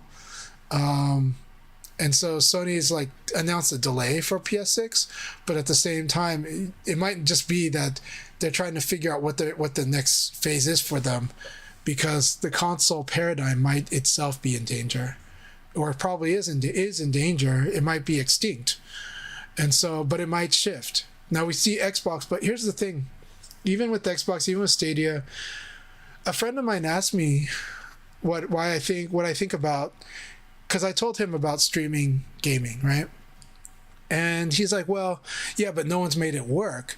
And I was like, yeah, but I think it's still inevitable. It's just more about timing. I was like, all of these things is about timing. And it's not first for to me. If there's something that looks as a casual observer, people like to talk about first mover advantage. To me, I think first mover advantage is how you pitch your innovative idea to get funded. Okay? In my experience, it's the second, third, fourth, fifth mover that actually wins. The first mover makes a lot of mistakes, but they do lay the groundwork. They get not just the early adopters, they get the pioneers.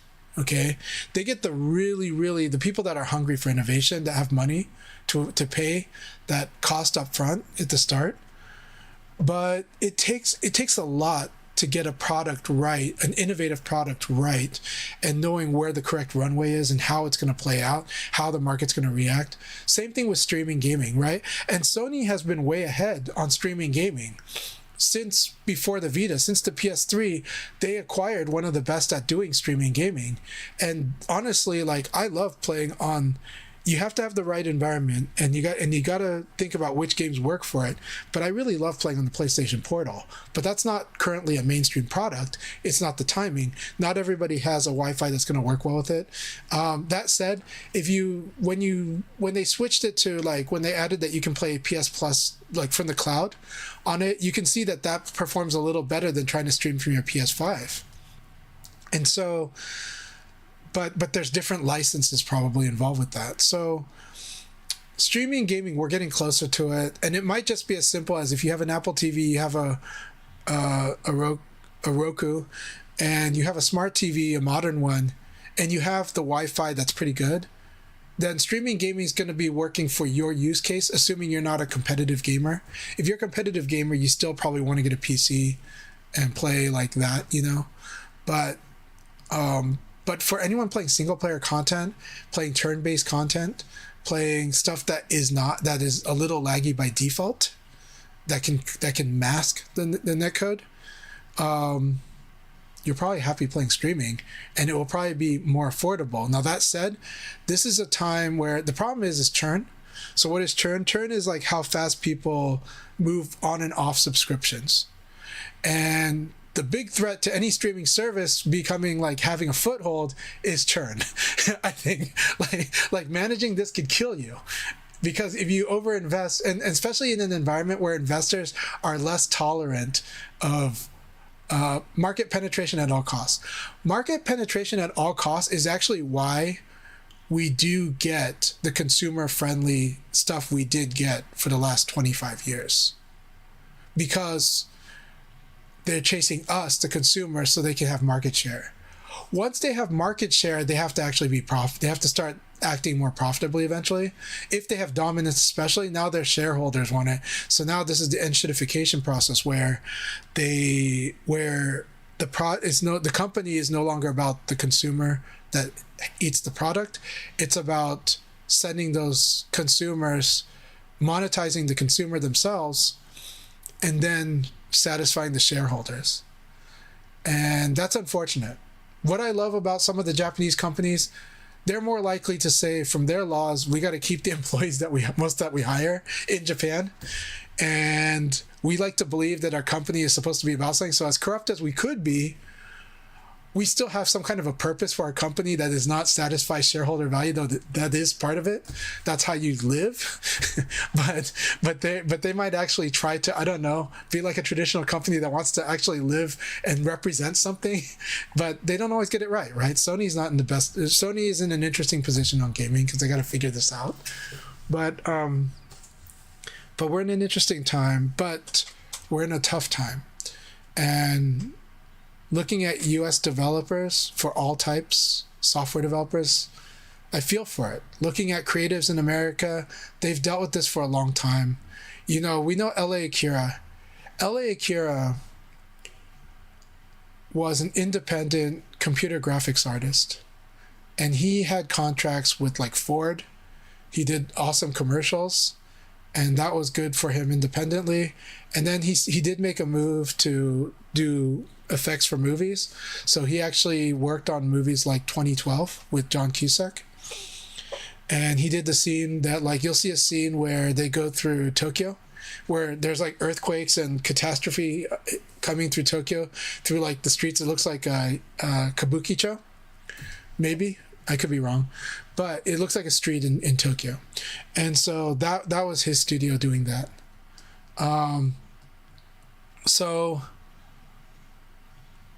yeah, so we're in an interesting time, and we're seeing, just like textiles saw other countries take the portion of the pie, and the US getting out of textile manufacturing itself and into trading and selling. And then we saw that change happen to a lot of things, right? Automobiles, electronics. Now,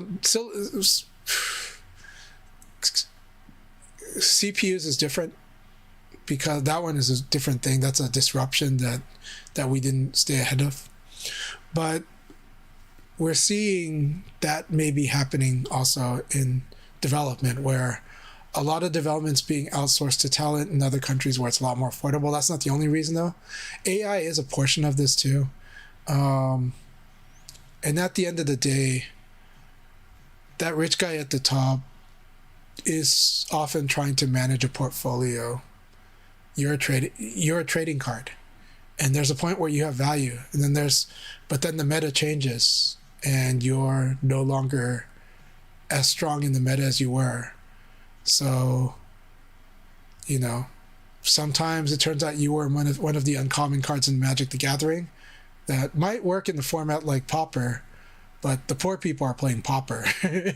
You're just no longer constructed. And a few of you got to rise to be legendary for the rest of the life in all the formats. But the meta shifted, and it sucks. And I think that's what we're seeing. That's not what they'll say. That's what I think we're seeing. So yeah. So anyway, thanks for listening to my TED Talk. It's nothing definitive. I'm not an insider at all. This is just me randomly spouting stuff I think of. If I work for a company later, who knows what I would say or not say. But right now, I'm not, so I just spout whatever I'm thinking. So but that's what I worry about when I see friends that are being laid off, and when I see the changing gaming environment. Now we're gonna see what happens with GTA. There's a lot of things people predict with GTA that are very likely to happen, but there's also maybe a lot of surprises that we might see after GTA is released, and that's what I'm curious about. So Grand Theft Auto 6 is going to be a big moment, because we're going to see a lot of things play out, but not everything. We're just going to see interesting trends with this one game, and we're going to see what model they go with for that one game, and if it's disruptive, or if it's more of the same, or if the consumers are ready for it or not. Is it going to be too expensive? Because it's probably going to be $100 game. And some people in the chat will be like, $100, what the hell? And it's like, yeah, we're kind of getting there. But that's the one game that totally is allowed to do it, and we'll see what actually happens if it does that. So we'll see. Hey, Evra, good to see you. Hope you're doing really, really good. Always very interesting chats. You can be very provocative, but always interesting. So I enjoy it. I enjoy your company, though, especially. So I really appreciate your company in my chat. So good to have you here. I am about to head off to take my daughter to lunch. She's probably starving now, but I appreciate the time with you guys. Thanks for hearing my TED Talk. I'm not an expert. I'm just a casual observer, but I am curious about how things are going. And yeah, it came a bit late, but it's okay. I'm just glad you came. Like, we're just glad to have people, and it's been fun. But I am looking forward to sparring with you soon. We haven't sparred in a long time. I would really like to spar with you soon. So feel free to message me on Discord. We'll set up a time. This month is an easier time for me than most months, because my wife and my son are in China right now for an academic field trip for almost a month. But I am with my daughter, and so my constraint's only that I got to take care of my daughter, but it's not too hard. So I will have availability. All right, so right now, most likely we're going to raid Soy Akai. There's lots of awesome streams that are up right now. And Soyo Kai, people should follow if you're not following already. And again, even though they're speaking Spanish in the chat, please feel free to comment in English. They will chat with you. Ask them how they're doing. Talk about the current stuff in VF. It's good to know what the Latin Americans think and how they're experiencing and loving VF. And honestly, it's going to really matter soon too. Sega is paying attention to Latin America. So, and so it's going to be a wonderful time for all of the Americas for Virtua Fighter. So, yeah. Awesome. So I look forward to sparring with you soon, Evra. It won't be right away, but we'll spar soon. We'll schedule it. All right. Thank you so much again, Within. Cheers. You have a good one. And I am cheering for everyone to have get a pretty good job. I do think there's going to be job openings quite a bit, but it's an interesting time.